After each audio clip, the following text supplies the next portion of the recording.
আগে আমাদের জানতে হবে ভগবান যে প্রভাসের তীরে যজ্ঞ করলেন এর কারণটা কী ছিল। প্রভাস তীর সেটা কোন জায়গায়? গুজরাটে দ্বারকা, যেখানে একটা নদী ছিল, সেখানে একটা তীর্থ আছে, একটা জায়গা আছে, সেটাকে সৌম্যতীর্থ বলা হয়। সেখানে ভোলানাথ দেবাদিদেব মহাদেবের একটি বিগ্রহ আছে যার নাম সোমনাথ। ওই সোমনাথের নামেই বাবা ওই জায়গাটির নাম সৌম্যতীর্থ। আর সেই সৌম্যতীর্থে একটা নদী আছে। আমাদের জানতে হবে যে ভগবান প্রভাসের তীরে যে যজ্ঞ করলেন, যেখানে দ্বারকা কিন্তু নয়, দ্বারকায় যজ্ঞ করেনি, করেছিল প্রভাসের তীরে। তা এই যে প্রভাসের তীরে তিনি কেন যজ্ঞ করলেন? ওই যে সৌম্যতীর্থের ধারে, সৌম্যতীর্থে যে নদীটা, ওই নদীটির নাম হয়েছিল প্রভাস। এত কথা বললে খুব মুশকিল, একটু শান্ত হয়ে বসুন না।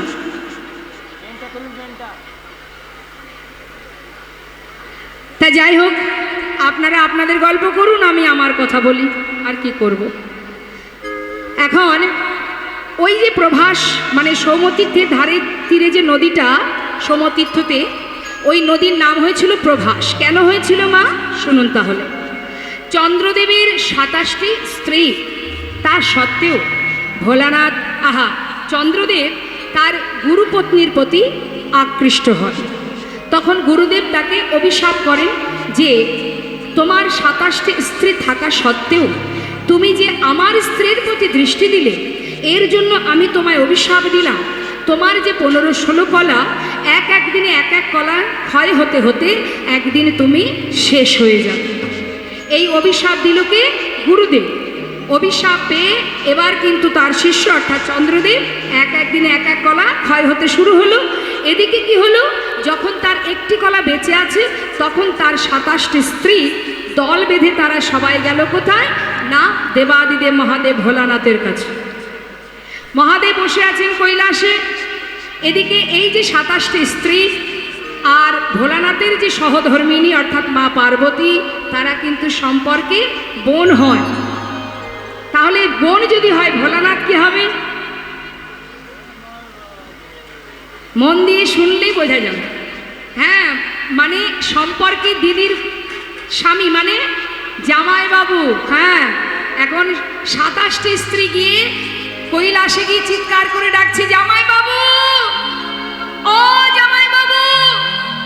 এখন 27টি শালী যখন চিৎকার করে ডাকছে, দেবাদিদেব মহাদেব মনে মনে ভাবছে, আহা, কৈলাসে পাহাড় পর্বতের মধ্যে বসে আমি ধ্যান করি, একটু তপস্যা করি, এখানেও আমার শান্তি নেই, কারা আবার আমাকে জামাইবাবু বলে ডাকছে? এত শালী আছে জানতাম না তো। হ্যাঁ, বলি তোমরা কারা, কি জন্য এসেছো? বিপদে পড়েছি জামাইবাবু। আরে তোমরা যে এতগুলো শালী আছো, কই আগে তো কখনো দেখিনি। বিপদে পড়েছো তাই এসেছো? আচ্ছা কি হয়েছে বিপদ বলো। জামাইবাবু, আমরা বিপদে পড়েছি, আমার স্বামী সে যে গুরুপত্নীর প্রতি আকৃষ্ট হওয়ার কারণে গুরুর অভিশাপে সে শেষ হতে চলেছে, আর একটি কলা বেঁচে আছে। এটাকে যদি বাঁচিয়ে রাখার কোনো উপায় না পাই, তাহলে যে আমরা পতিকে হারিয়ে বৈধব জনম সইতে হবে। কি করব এখন আমরা? তখন ভোলানাথ বললেন, এক কাজ করো, যে কলাটি বেঁচে আছে ওই কলাটি আমার মাথায় যে জটা, এর মধ্যে গঙ্গা আছে, তার মধ্যে রেখে দাও। এই যে গঙ্গার জলের মধ্যে যদি তুমি রেখে দাও, যেই থাকুক না কেন, এটা হচ্ছে ওয়াটারপ্রুফ, অর্থাৎ এটা হচ্ছে অভিশাপ প্রুফ। মানে এর মধ্যে যেই থাকুক, তাকে যদি কেউ অভিশাপও করে থাকে, কোনো ক্ষয়ক্ষতিও করতে চায়, আমার এই জটার মধ্যে থাকলে তার কোনো অভিশাপ কাজে লাগবে না। নিশ্চিন্তে তোমার স্বামীকে আমার এই গঙ্গার মধ্যে রেখে দিয়ে তোমরা তোমার গুরুর কাছে যাও, সেখানে গিয়ে পতির প্রাণ ফিরিয়ে পাওয়ার জন্য তার চরণে হত্যে দাও। সবাই মিলে বিলম্ব না করে স্বামীকে ভোলানাথের মাথায় জটার মধ্যে গঙ্গার ভেতরে রেখে দিয়ে চললেন এবার গুরুদেবের কাছে। গুরু বৃহস্পতি বলে উঠলেন, তবে শোনো, তোমার স্বামীর একটি কলাও যদি বেঁচে থাকতো, তাহলে আমরা কোনো না কোনো উপায় আমি তোমাদের দিতাম। যেহেতু কিছু আর নেই, আর আমার কিছু বলারও নেই, গুরুদেব, পতিকে হারিয়ে বৈধব জনম কেমন সইব? আপনার কাছে এসেছি, আপনি কোনো উপায় বলুন, আমি দেখি স্বামীকে বাঁচাতে পারি কিনা। আচ্ছা, যদি তোমাদের একটা কলাও বেঁচে থাকে, তাহলে ওই প্রভাসের তীরে যে নদী, ওই সৌম্যতীর্থে যে নদীটা আছে, ওই নদীতে গিয়ে যদি তাকে স্নান করাও তবে তোমার পতির প্রাণ আবার পুনরায় ফিরে পাবে। বলা মাত্রই ভোলানাথের মাথা থেকে সেই একটি কলা তুলে নিয়ে দেরি না করে সেই সৌমতীর্থে নদীতে স্নান করানো মাত্রই আবার পুনরায় পূর্ণজ্যোতি তিনি ফিরে পেয়েছিলেন। আর পূর্ণজ্যোতি যখন ফিরে পেল, চন্দ্রদেব তাকে আশীর্বাদ করে বলল, তুই আমার পুনরায় জ্যোতি ফিরিয়ে দিয়েছিস, তাই আজ থেকে তোর নাম দিলাম প্রভাস। বিদায় গৌর হরি বল হরি বল। এদিকে কি হলো মা? সেই প্রভাস নদী অভিশপ্ত হলেন। কেন? এক মুনিপুত্রকে ওই প্রভাসের জল পান করতে গিয়েছিল, আর প্রভাসের জলে ছিল এক কুমির। সেই কুমির ওই সন্তানকে মানে মুনিপুত্রকে ওই তীর থেকে তাকে টেনে নিয়ে ভিতরে নিয়ে খেয়ে ফেলে। জলের ভিতরে যখন খেয়ে ফেলে, যার নাম চিত্রাঙ্গদা, যখন তাকে খেয়ে ফেলে, অন্যান্য শিশুরা গিয়ে তার পিতাকে গিয়ে বললেন, মুনিবর, আপনার সন্তানকে প্রভাসের জলের মধ্যে এক কুমির খেয়ে নিয়েছে। শোনা মা, শুনতে পাচ্ছেন না?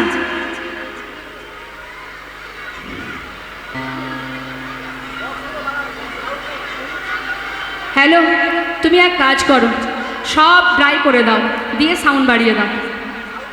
শুনতে পাচ্ছে না, না তারা যে বসে আছে, কিছু কথা যদি জড়িয়ে যায়, জিনিসটা যদি সাফ না থাকে, ওরা শুনবে কি করে? হ্যাঁ বুঝতে পারছি, কিন্তু আমার তো কিছু করার নেই, সেটা সাউন্ডের দায়িত্ব বলে দিয়েছি, এবার ও যা পারে করুক। ঠিক করো ভাই, জায়গায় বসে থাকলে হয় না, ঠিক আছে? একটু ঘুরতে হবে, শুনতে হবে, সবাই ঠিকঠাক শুনতে পাচ্ছে কিনা সেদিকটা লক্ষ্য রাখতে হবে। জয় নেতাই জয় গুরু, হরে কৃষ্ণ। সাউন্ডটা কি বলবো, ও যদি রিভাব দিতে না পারে দরকার নেই, ও সাউন্ডটা বাড়িয়ে তো রাখো।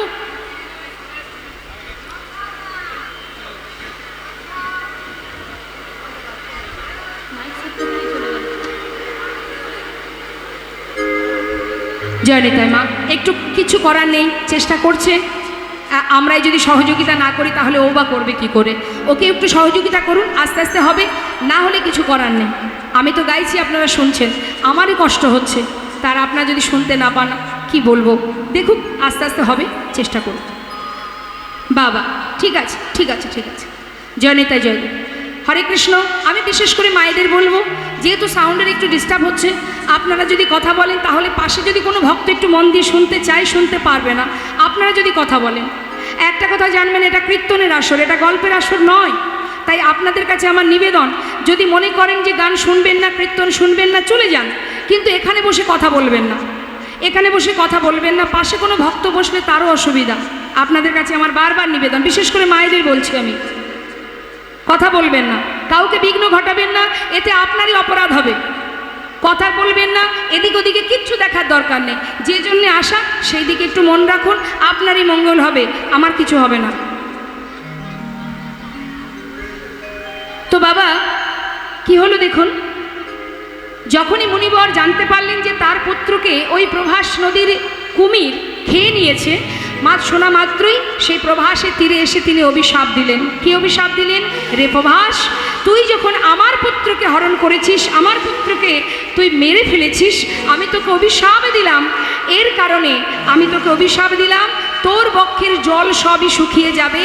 কুকুর বিড়াল তোরই বক্ষের উপরে যারা মল মূত্র ত্যাগ করবে, ঘৃণার চোখে দেখবে, সবাই ঘৃণা করবে তোকে। যেই অভিশাপ দিয়েছে, প্রভাস করজোড়ে বললেন, আমাকে অপরাধ, আমাকে এত বড় অভিশাপ দেবেন না মনিবর, কারণ আমার তো কোনো অপরাধ নেই। আপনার সন্তানকে খেয়েছে কে? আমার বক্ষে যে কুমির বাস করে, সে আপনার সন্তানকে প্রাণে মেরেছে, এর জন্য আপনি আমাকে অভিশাপ দেবেন না। শোনা মাত্রই মনিবর বললেন, কথাটা তো ঠিক, কিন্তু আমি যেহেতু অভিশাপ দিয়েছি, অভিশাপ তো লাগবেই। তাই আশীর্বাদ দিয়েছিলেন মনিবর, কি? দেখ, যে অভিশাপ আমি দিয়েছি, অভিশাপ তো অবশ্যই লাগবে, কিন্তু যেদিন তোর এই বক্ষ থেকে, এই প্রভাস থেকে জল নিয়ে অনাদি আদি গোবিন্দ রাধারানীর চরণ ধৌত করবে, সেই দিন তুই মুক্তি পাবি, উদ্ধার হবি, তার আগে নয়। নেতাই গৌর হরি বল। তাই প্রভাস নদীর এই অভিশাপ থেকে মুক্তি দেওয়ার এটা ছিল একটা কারণ গোবিন্দের। ভগবান যেটাই করেন মা, তার পিছনে কারণ থাকে। আরও একটা কারণ ছিল, কি? সেটা হচ্ছে, আমরা একটু যাব মহাভারতে। দেখুন, আহা, আমরা যাচ্ছি হস্তিনাপুরে।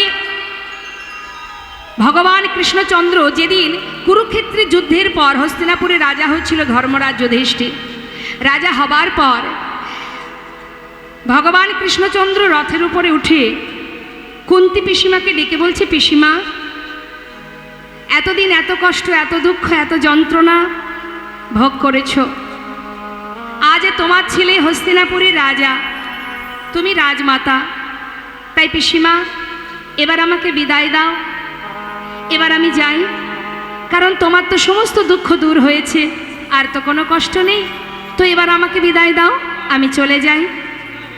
কুন্তী আসতে ঠিক আছে।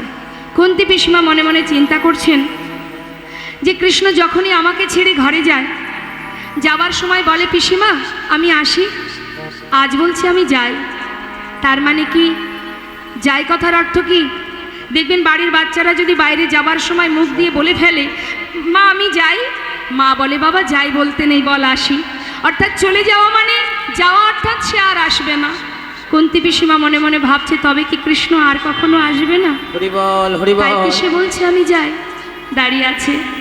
ভগবান বলে উঠলেন, পিসিমা যাওয়ার সময় আমি তোমায় বর দিয়ে যাব, তুমি বর চেয়ে নাও, যা চাইবে আমি তোমায় তাই দেব, বলো তুমি কি চাও? এত সুখ, এত শান্তি, এত আনন্দ, এই সুন্দর সুখ স্বাচ্ছন্দ্যের মধ্যে দিয়ে আমিও তোমায় দুটো বর দেব, বলো কি নেবে? কুন্তী পিসিমা বলে উঠলেন, কৃষ্ণ তুমি আমায় বর দেবে, আমি যা চাইবো তাই দেবে তো? নিশ্চয়ই, বলো পিসিমা কি চাই? কি চাইলেন মা?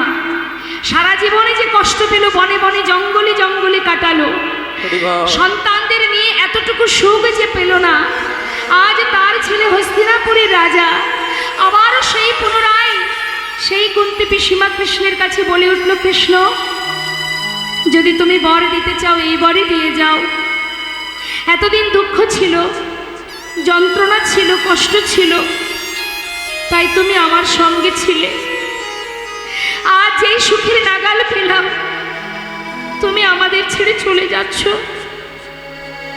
তোমাকে ধরে রাখার ক্ষমতা আমার নেই, তবে বর যদি দিতে হয় এই বরই দিয়ে যাও। এই জগতে যার যত দুঃখ আছে, যার যত কষ্ট আছে, সবটুকু তুমি আমায় দিয়ে যাও। হরি বল, হরি বল। জীবনের শেষ দিন পর্যন্ত এতটুকু সুখ যেন আমার জীবনে না থাকে, যে কষ্ট পেলে, যে যন্ত্রণা পেলে তোমাকে স্মরণ করা যায়, তোমাকে ভালোবাসা যায়, সেই সুখ, সেই যন্ত্রণা তুমি আমায় দাও। পাশে দাঁড়িয়ে আছে ভীম। ভীম বলছে, মা সারা জীবনে তোমাকে নিয়ে বনে বনে কাটালাম, তোমার কি এখনো শান্তি হয়নি কষ্ট পেয়ে? তোমার কি স্বাদ মেটেনি? তুমি আবার কষ্ট চাইছো মা? মা বললেন, ওরে ভীম, এতদিন দুঃখ ছিল তাই কৃষ্ণ আমাদের সঙ্গে ছিল, আজ সুখের নাগাল পেয়েছি, আমার পুত্র হস্তিনাপুরের রাজা, আমি রাজমাতা, সুখের অন্ত নেই আমার, কিন্তু বাবা যে সুখের মধ্যে কৃষ্ণ নেই সে সুখ তো আমি চাই না বাবা। যুধিষ্ঠির সিংহাসন থেকে নেমে আ, যে সিংহাসনে বসলে কৃষ্ণ হারা হতে হয় সে সিংহাসন তো আমি চাই না, নেমে আয়, সেখান থেকে নেমে আয়, সারা জীবনে জীবনের শেষ দিন পর্যন্ত ওই বনে জঙ্গলে কাটাবো, কিন্তু বাবা কৃষ্ণ হারা হয়ে থাকবো না। হরি বল, হরি বল। আমি চাই না যে সিংহাসন পেলে কৃষ্ণ হারা হতে হয়, আমি চাই না সে সিংহাসন। ভগবান কৃষ্ণ রথ থেকে নেমে এসে কুন্তী পিসিমাকে জড়িয়ে ধরে বলে উঠলেন, পিসিমা জীবনে এত কষ্টের পর সবেমাত্র সুখের নাগাল পেলে আবার তুমি কষ্ট চাইছো, এত ভালোবাসো তুমি আমায়, আমার জন্য সোনার সিংহাসনে ত্যাগ করে জীবনে কষ্ট চাইছো, তুমি এতটা ভালোবাসো, জড়িয়ে ধরে বললেন, পিসিমা আমি তোমায় কথা দিলাম, যখনই তোমার মনে হবে আমাকে স্মরণ করবে, আমি তোমার কাছে এসে ধরা দেব। হরি বল, হরি আমি বল। তোমার ভালোবাসায় বাধা পড়েছি তোমার কাছে, আমি আসবো তোমার কাছে। কুন্তী পিসিমাকে সান্ত্বনা দিয়ে রথে উঠে যখন পথে যাচ্ছে মা, পিছন থেকে আর একজন চিৎকার করে বলে উঠলেন, মাধব, মাধব, একটিবার দাঁড়াও মাধব, হরি বল। একবার পিছন ফিরে চেয়ে দেখো, চেয়ে দেখো, আমায় চিনতে পারছো তুমি? আমি কে? শতপুত্র হারা জননী আমি, একটিবার তাকিয়ে দেখো আমি কে? অভাগিনী আমি, সন্তান হারা জননী আমি। শোনো মাধব, যাওয়ার আগে একটা কথা শুনে যাও, আজকের এই যুদ্ধ তোমার কারণে হয়েছে। তুমি যদি না চাইতে কোনোদিন হতো না, আমি কোনোদিন সন্তান হারা হতাম না। তোমার জন্য আজ আমি সন্তান হারা, আজ আমি তোমায় অভিশাপ করলাম।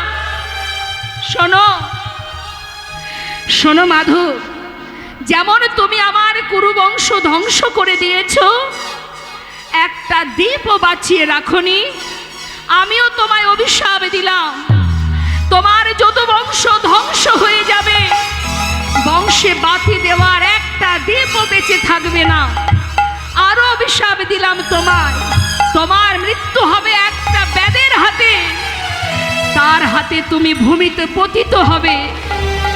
যেই না বলেছে মা, সঙ্গে সঙ্গে সেই সবাই, সেখানে যারা যারা ছিল সবাই ছুটে গিয়ে মাতা গান্ধারীকে বলে উঠলেন, এ তুমি কি অভিশাপ করছো? হরি বল, হরি বল। কাকে অভিশাপ দিচ্ছ তুমি?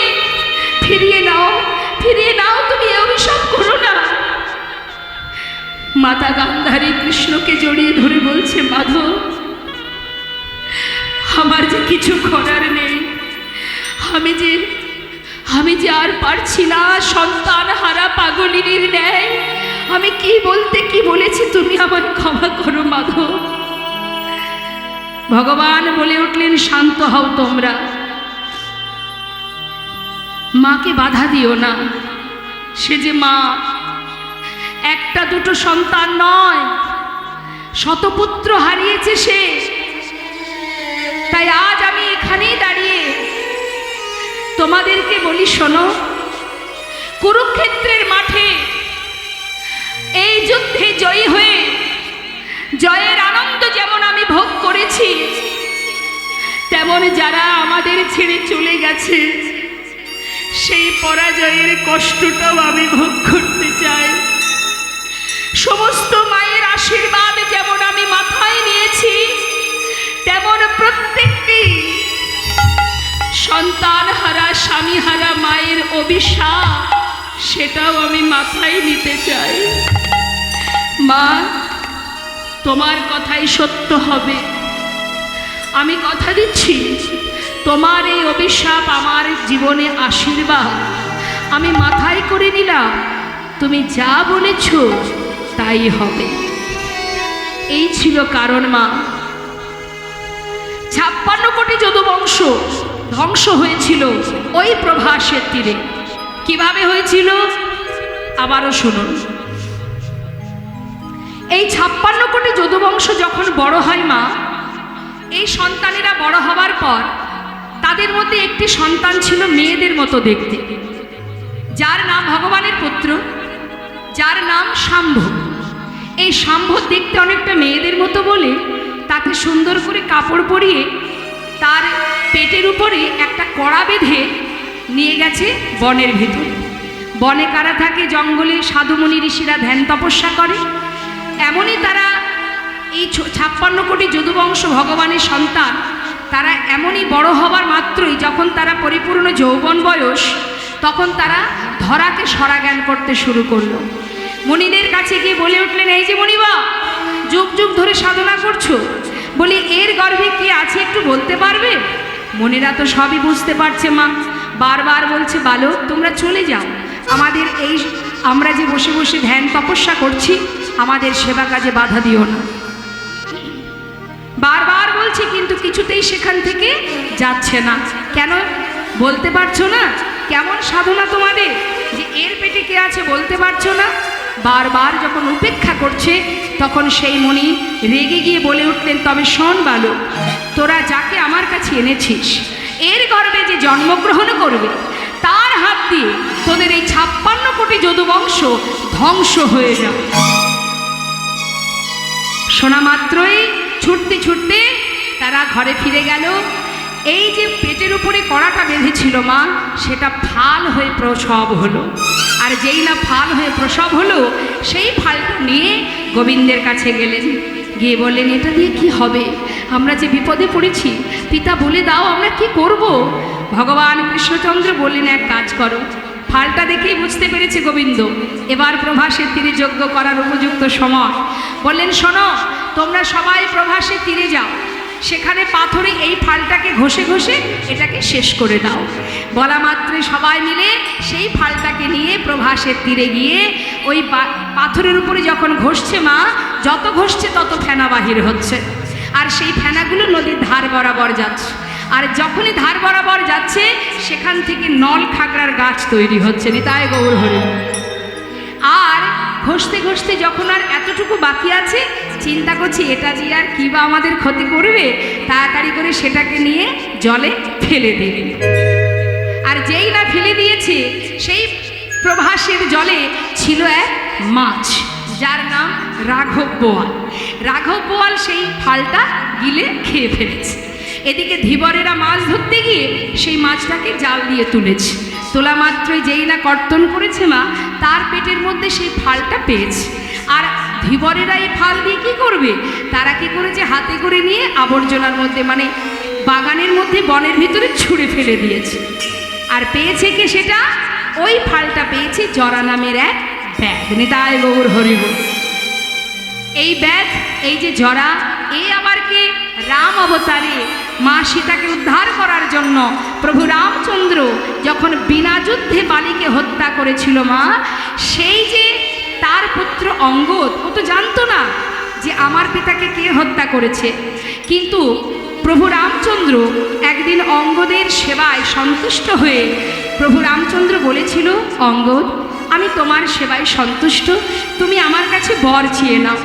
অঙ্গদ বলেছিল, দয়াময় যদি তুমি বর দিতে চাও তবে এই বর দাও, বিনা যুদ্ধে যে আমার পিতাকে পিছন থেকে তীর ভেদ করে হত্যা করেছে, আমি যদি আমাকে সেই আশীর্বাদ করো, আমি যেন সেই তাকেই, মানে যে আমার পিতাকে মেরেছে, আমি যেন তাকে তীর ভেদ করে প্রাণে মারতে পারি। তাই গৌর হরিবোল হরিবোল।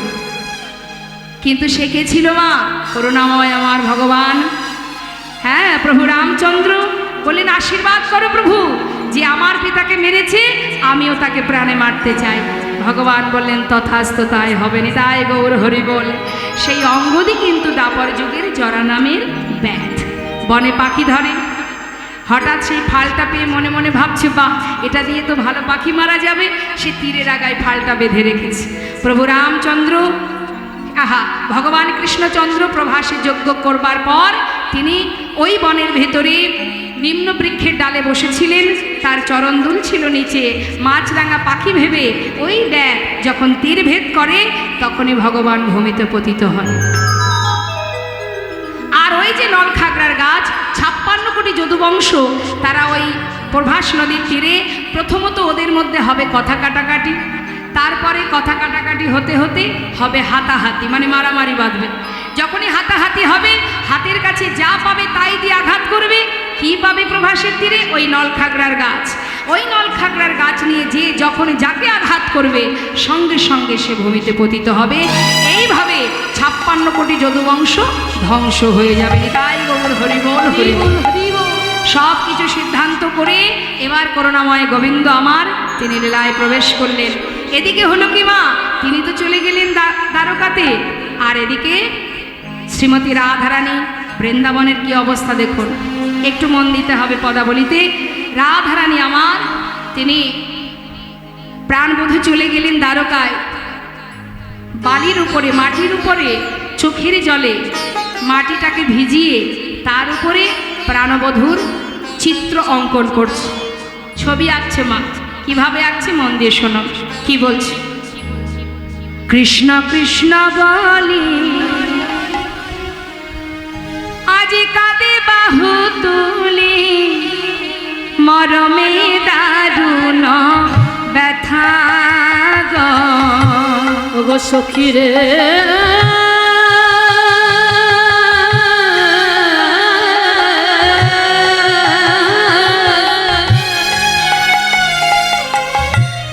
কৃষ্ণ কৃষ্ণ বলি কাঁদে বাহু তুলি, মরমে দারুণ ব্যথা। মৃত্তিকা উপারে মূরতি আঁকিয়া অগ কহে তার শনে কথা। ওই না মৃত্তিকার উপরে ওই না মূরতি আঁকিয়া কহে তার সনে কথা। বলি একবার বধূ তুমি কথা বলো, বলে একবার বধূ বধূ কথা বলো, ফিরে আসো কিবা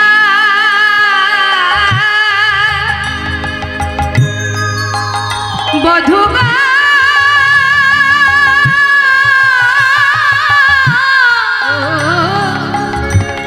ওহে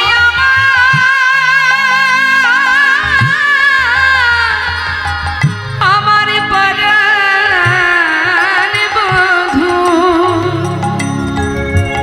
ফিরে আসো কিবা নাই বায়াসো বধূ একবার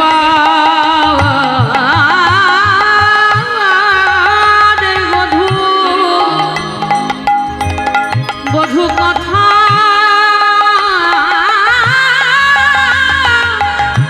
কথা বলো,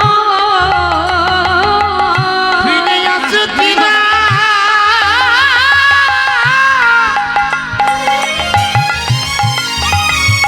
ফিরে আসো কিবা তুমি নাই বয়স। বধূ একেবার বধূ বধূ কথা বলো। মা, কীর্তনটা সম্পূর্ণ ভাবের বিষয়, অনুভব করতে হবে নিজেকে সেখানে রেখে, তবেই ভালো লাগবে। রাধারানী কার সাথে কথা বলছে মা? কার সাথে কথা বলছে রাধারানী? মৃত্তিকার উপরে, মাটির উপরে বধূ চিত্র অঙ্কন করছে আর তার সাথে কথা বলছে। কি বলছে? তুমি ফিরে আসো বা না আসো তাতে কোনো দুঃখ নেই, একটু কথা তো বলো বধূ, একটু কথা বলো। ভালোবাসো কি বা নাই বাসো, এই হচ্ছে ভালোবাসা। ও মা আমার দিকে, এই জগতের ভালোবাসা আর আমার রাধা গোবিন্দের ভালোবাসার তাৎপর্যটা দেখুন। এই জগতের ভালোবাসার মানুষকে তার চোখের থেকে আড়াল হতে দেয় না, দেয় কি? এই সব সময় আমার পাশে বসে থাকবে, কোথাও যাবে না, কারোর সাথে কথা বলবে না, তাই না? আর আমার রাধারানীর ভালোবাসাটা দেখুন। বধূ ভালোবাসো কি বা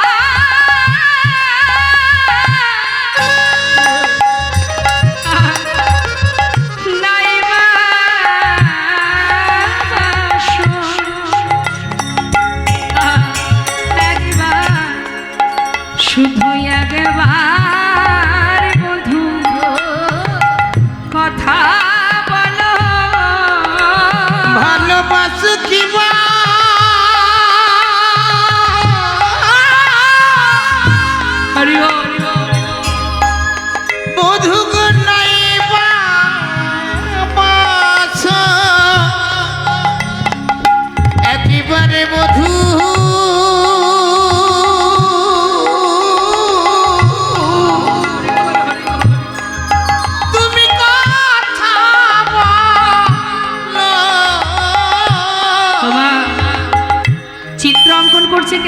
দেখুন, এখানে তো অনেকেই আছে যারা চিত্র অঙ্কন করে।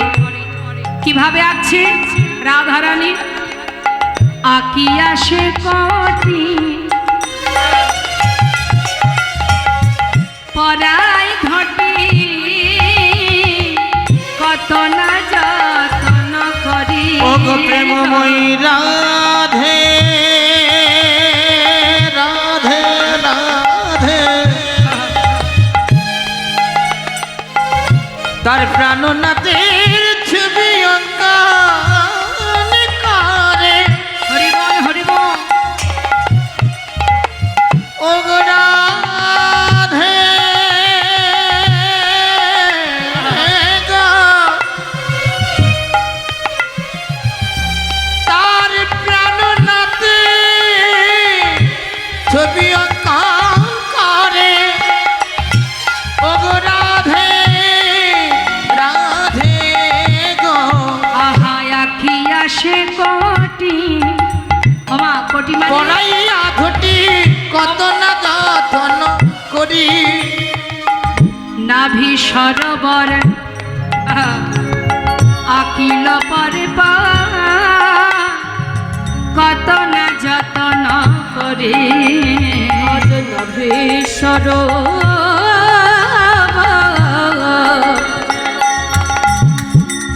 দেখো মাকে তার পা,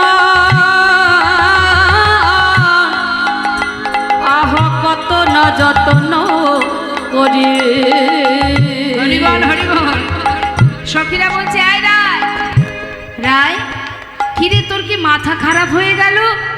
বধুর চিত্র অঙ্কন করছিস, কিন্তু চিত্র অঙ্কনে ছিরিটা কি রে? এইভাবে কেউ চিত্র অঙ্কন করে? কি গো মায়েরা বলুন, এখানে কেউ ছবি আছে আঁকে এমন কেউ আছে নাকি? আছে? কে আঁকে ছবি? একটা মানুষের ছবি যদি আপনি আঁকতে চান, শুরু করার নিয়মটা কি? হয় মস্তক থেকে আর নয় চরণ থেকে। ভালো করে বুঝবেন মা, ছবি আঁকতে গেলে হয় মাথা থেকে নাই পা থেকে ছবি আঁকতে শুরু করতে হয়। কিন্তু রাধারানী আঁকছে কোথায়? আগে কোমরটা। আর যেই না কোমরটা আগে এঁকেছে, সখীরা ধরেছে, গুরু ধরে অঙ্কন শিখেছিলি সব ভুলে গেলি? এইভাবে কেউ চিত্র অঙ্কন করে? হ্যাঁ, কি হলো রে তোর? তুই কি সব ভুলে গেছিস? রাধারানী বলিছে সখী রে, ওরে সখী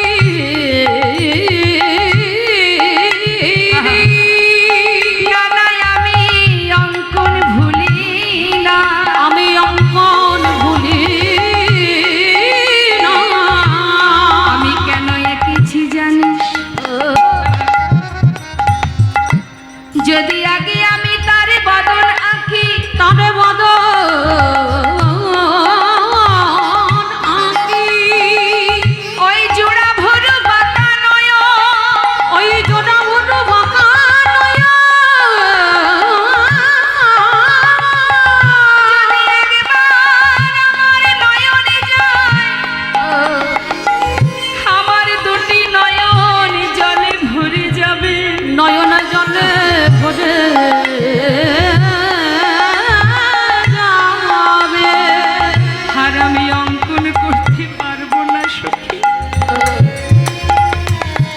আবার চরণ আঁকি নাই কেন? ওরে বিশাখা, ওরে ললিতা, ওরে ললিতা,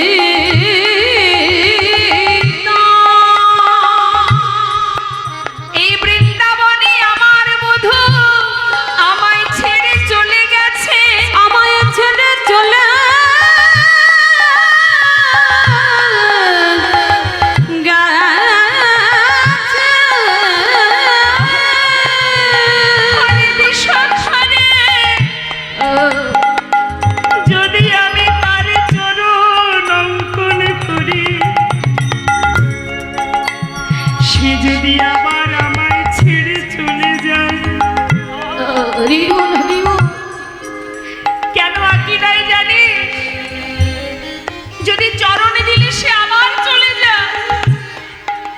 আমি কি নিয়ে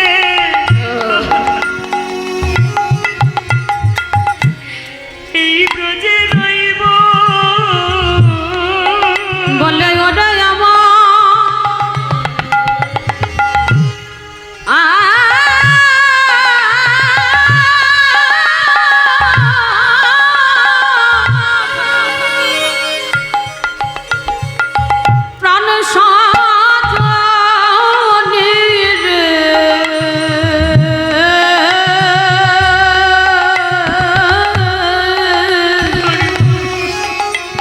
বলবো আমি কি নিয়ে আর এই ব্রজে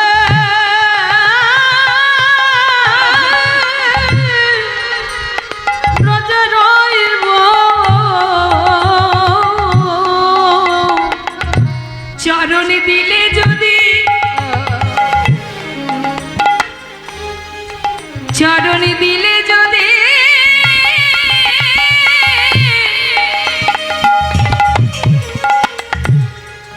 আমার বধূ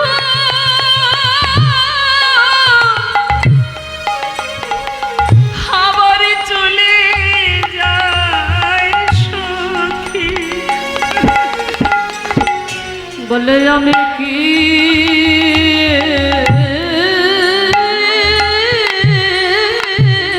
নিজে বলে বলে ব্রজে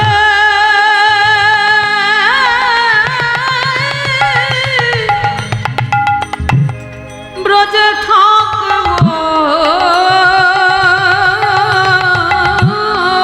ওই না চরণ দিলে তাই গৌর হরি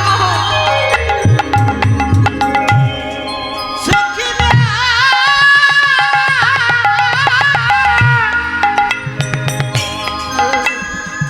আমি বুঝি রাম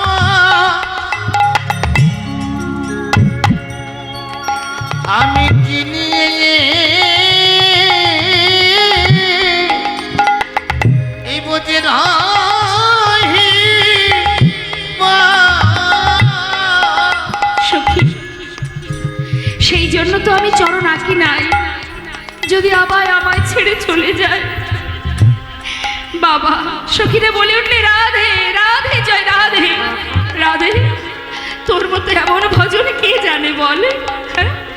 আঁক দেখি আর কি আঁকিস। রাধারানী এবার একে একে উপরে উঠছে মা। আগে কোমরটা এঁকেছে, এবার নাভি সরোবর এঁকেছে, তারপরে কি আঁকছে দেখো কি বলছে পদাবলিতে। বাহু দুটি আঁকি ছলো ছলো আঁখি বাঁশিটি দিল সেই করে। আজ সখীরে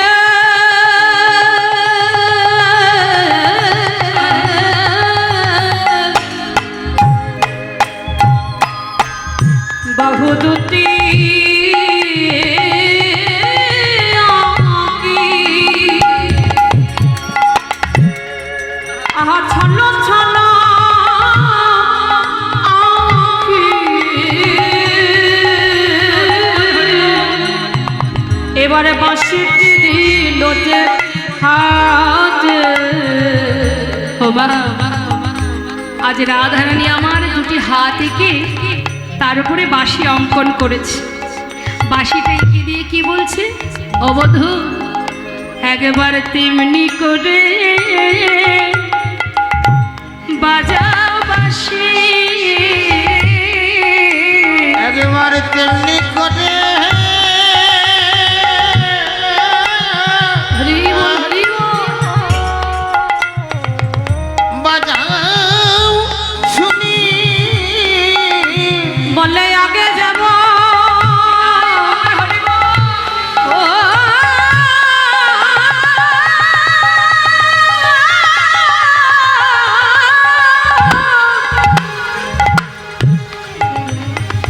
ওগো আগে যাব তুমি বাজাইয়ে ছিলে বলো না তেমনি করে একবার বাজাও শুনি যে বাঁশি সুরে আমি অগবধূ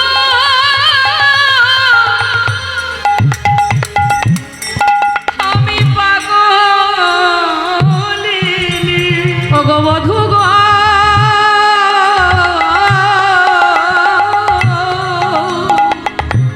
একবারে তেমনি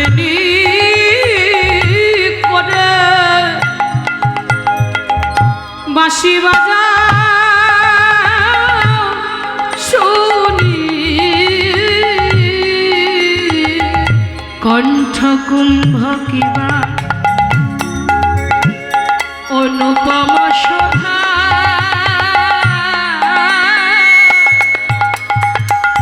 আকিল পরে পরে আজ কণ্ঠ কুম্ভ কিবা অপরূপ শোভা আকিল পরে পরে আমার কণ্ঠ পর্যন্ত এঁকেছি, এবার রইল বাকি বদনটা। যেই না বদন আঁকা হয়ে গেল, বদন রাখা আঁকা মাত্রই বধূর বদনের উপরে নিজের বদনটা রেখেছে। ওই মাটির উপরে বধূর বদন এঁকে সেই বদনে নিজের বদনটা রেখে এবার আমার রাধারানী কাঁদছে আর কি বলছে, মুখে মুখ দিয়া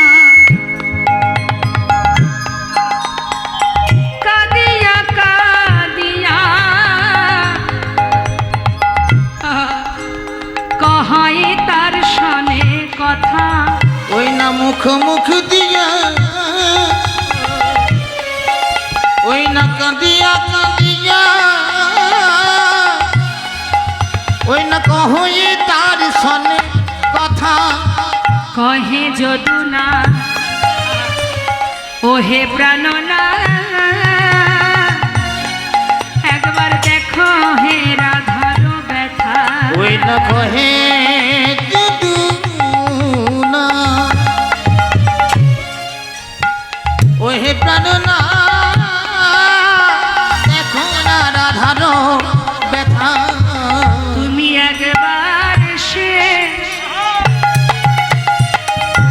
দেখে যাও গো, ও গো বধূ হে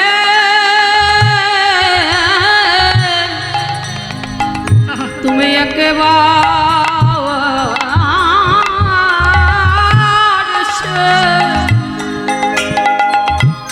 এসে দেখে তাই গৌর হরি গো। দেখে যাও আমাদের রাধারানী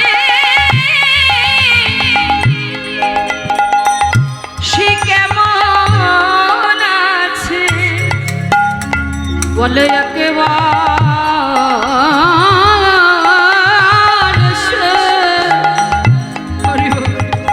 এসে দেখে যাও গো আমাদের রাধারানী কেমন আছে, বলে একেবার এসে দেখে সে যাও যে কেমন করে বাজবে বলো, বলে একেবার এসে দেখে যাও গো কেমন করে বাজবে বলো। কেমন করে বাজবে বলো, বলে একেবার এসে দেখে যাও গো কহে যদুনা বলি ওহে প্রাণনা, দেখো না রাধার ব্যথা।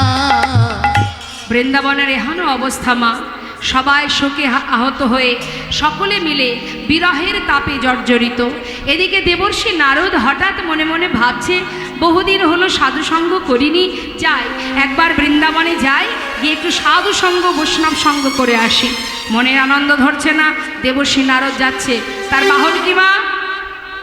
দেবর্ষি নারদের বাহন ঢেকি, ঢেকির উপরে চড়ে মনের আনন্দে যাচ্ছে বৃন্দাবনের দিকে। কেন? সাধু সঙ্গ বৈষ্ণব সঙ্গ করবে বলে। বিধির নন্দন আজি চিন্তা মনে মনে, বিধির নন্দন আজি চিন্তা মনে মনে, বিধির নন্দন আজি চিন্তা মনে মনে। নারদ চলে যায়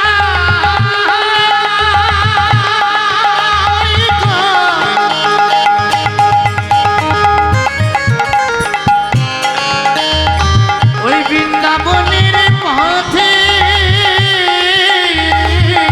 হরি বল। নারদ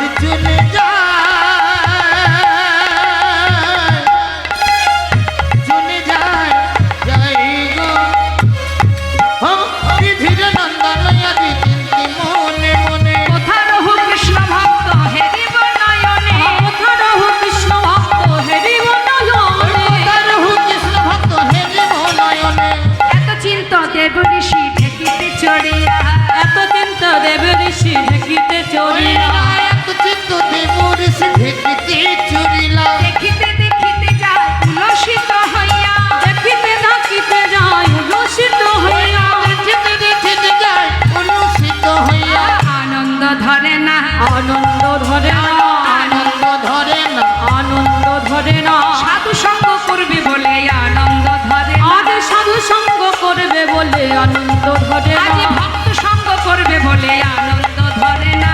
ভক্ত সঙ্গ করবে বলে আনন্দ ধরে না। আহা দেখিতে দেখিতে যাই উল্লসিত হইয়া, দেখিতে দেখিতে যাই উল্লসিত হইয়া, মনের আনন্দে যাচ্ছে দেবর্ষী নারদ ঢেকিতে চড়ে। সাধু সঙ্গ করবে কোন দিকে?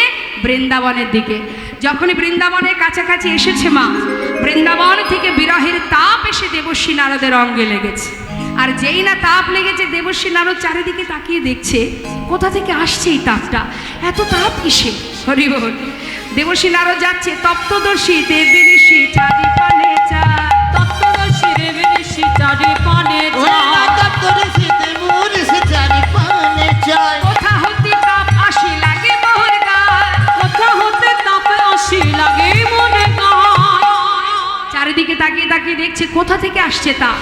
যত বৃন্দাবনের দিকে এগিয়ে যাচ্ছে, বৃন্দাবনে পৌঁছানো মাত্রই বুঝতে পারলেন এই বিরহের তাপ, এটা অন্য কোনো তাপ নয়, বিরহেরও একটা তাপ আছে মা।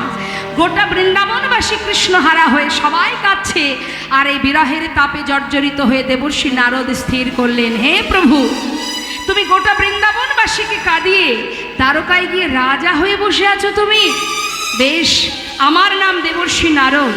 এতদিন ভেবেছিলাম আমি তোমায় বেশি ভালোবাসি, আজ বৃন্দাবনে না এলে জানতে পারতাম না যে আমার থেকেও বেশি এই বৃন্দাবনবাসী তোমায় ভালোবাসে।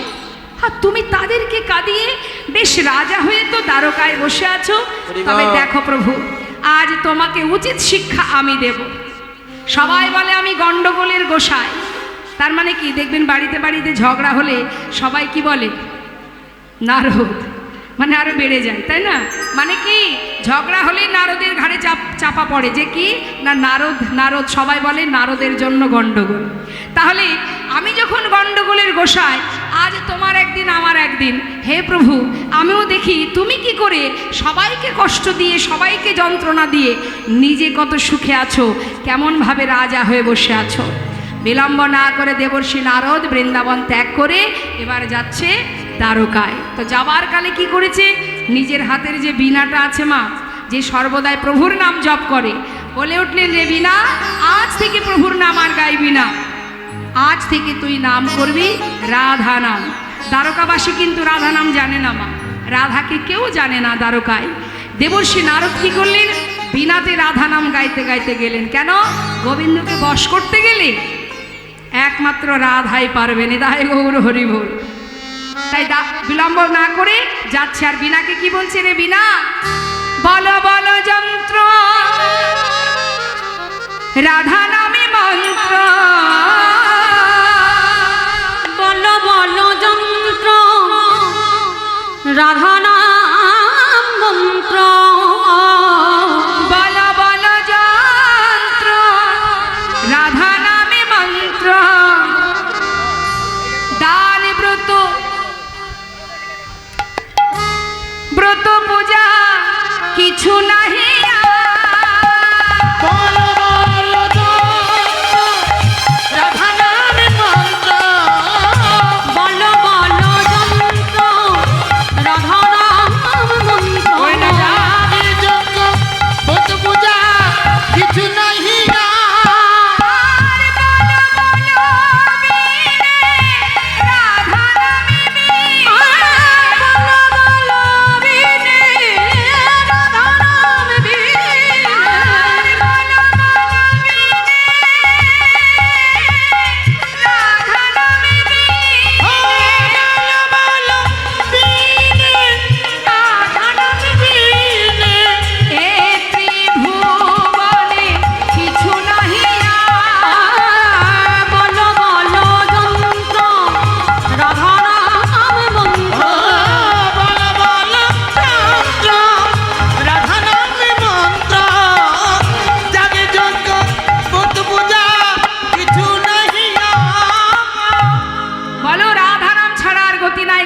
সবাই মিলে আমরা রাধা নাম গাইতে গাইতে যাব। আমরাও তো লীলার সাথে সাথে যাচ্ছি, সবাই যখন লীলার সাথে সাথে যাচ্ছি মা, আমরা কেন চুপচাপ থাকবো? আমরাও যাব রাধা নাম গাইতে গাইতে। কোথায় যাব? দ্বারকা। চলুন দেখি গোবিন্দ কি করছে সেখানে। হ্যাঁ, তা সবাই মিলে রাধা নাম গাইবো, দুহাত তুলে, তুলুন দেখি। তুলেছেন? সবাই তুলেছেন তো? বাহ, সর্বনাশ। হ্যাঁ, তুলুন তুলুন। যে যে হাত না তুলবেন তার কিন্তু আর দ্বারকায় যাওয়া হবে না। তুলুন দেখি। তুলেছেন সবাই? কি নাম গাইবো আমরা? রাধা নাম। সবাই একসাথে গাইবো। রাধে রাধে রাধে রাধে রাধে রাধে রাধে গো। মাঝে মাঝে হাতগুলো নেমে যাচ্ছে কেন?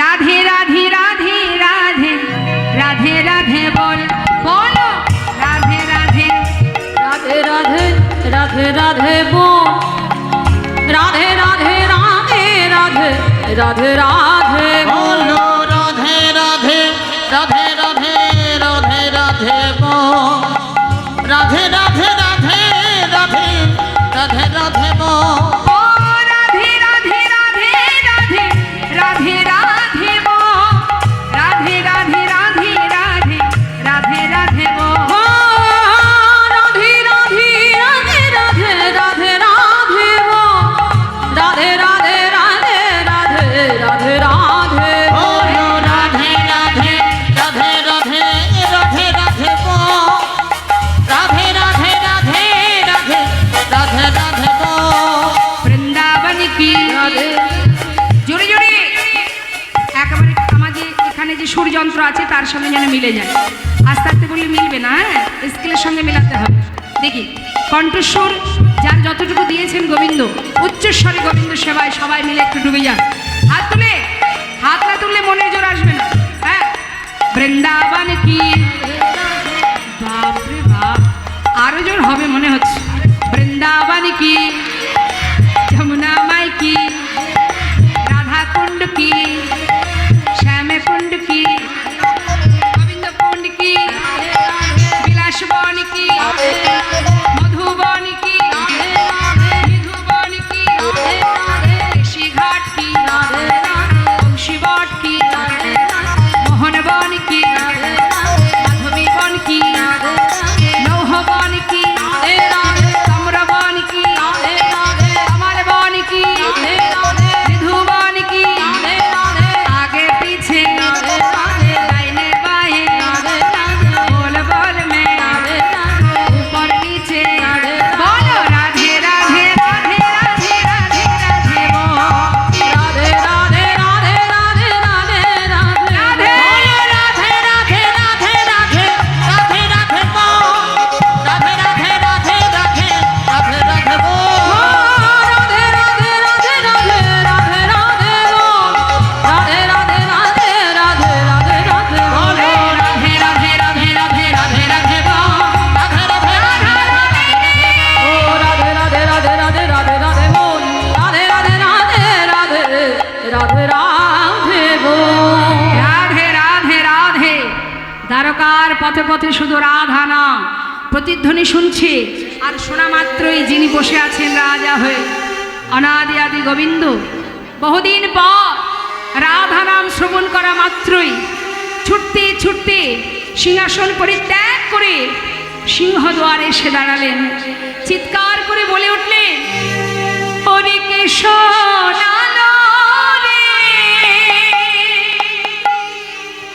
রাধানা কে শোনালো রে,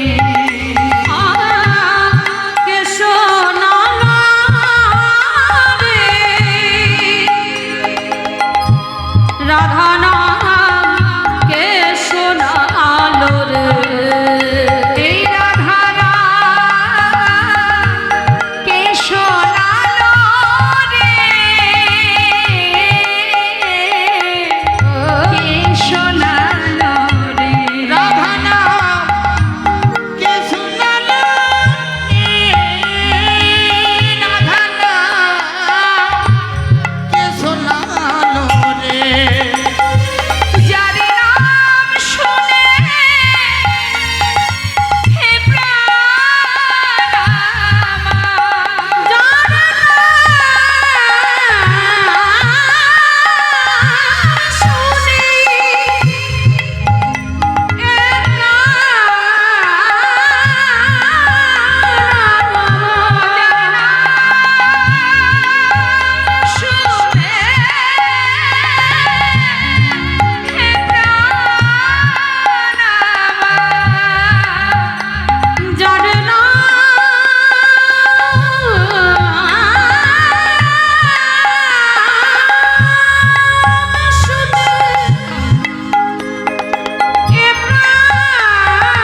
দেবর্ষী।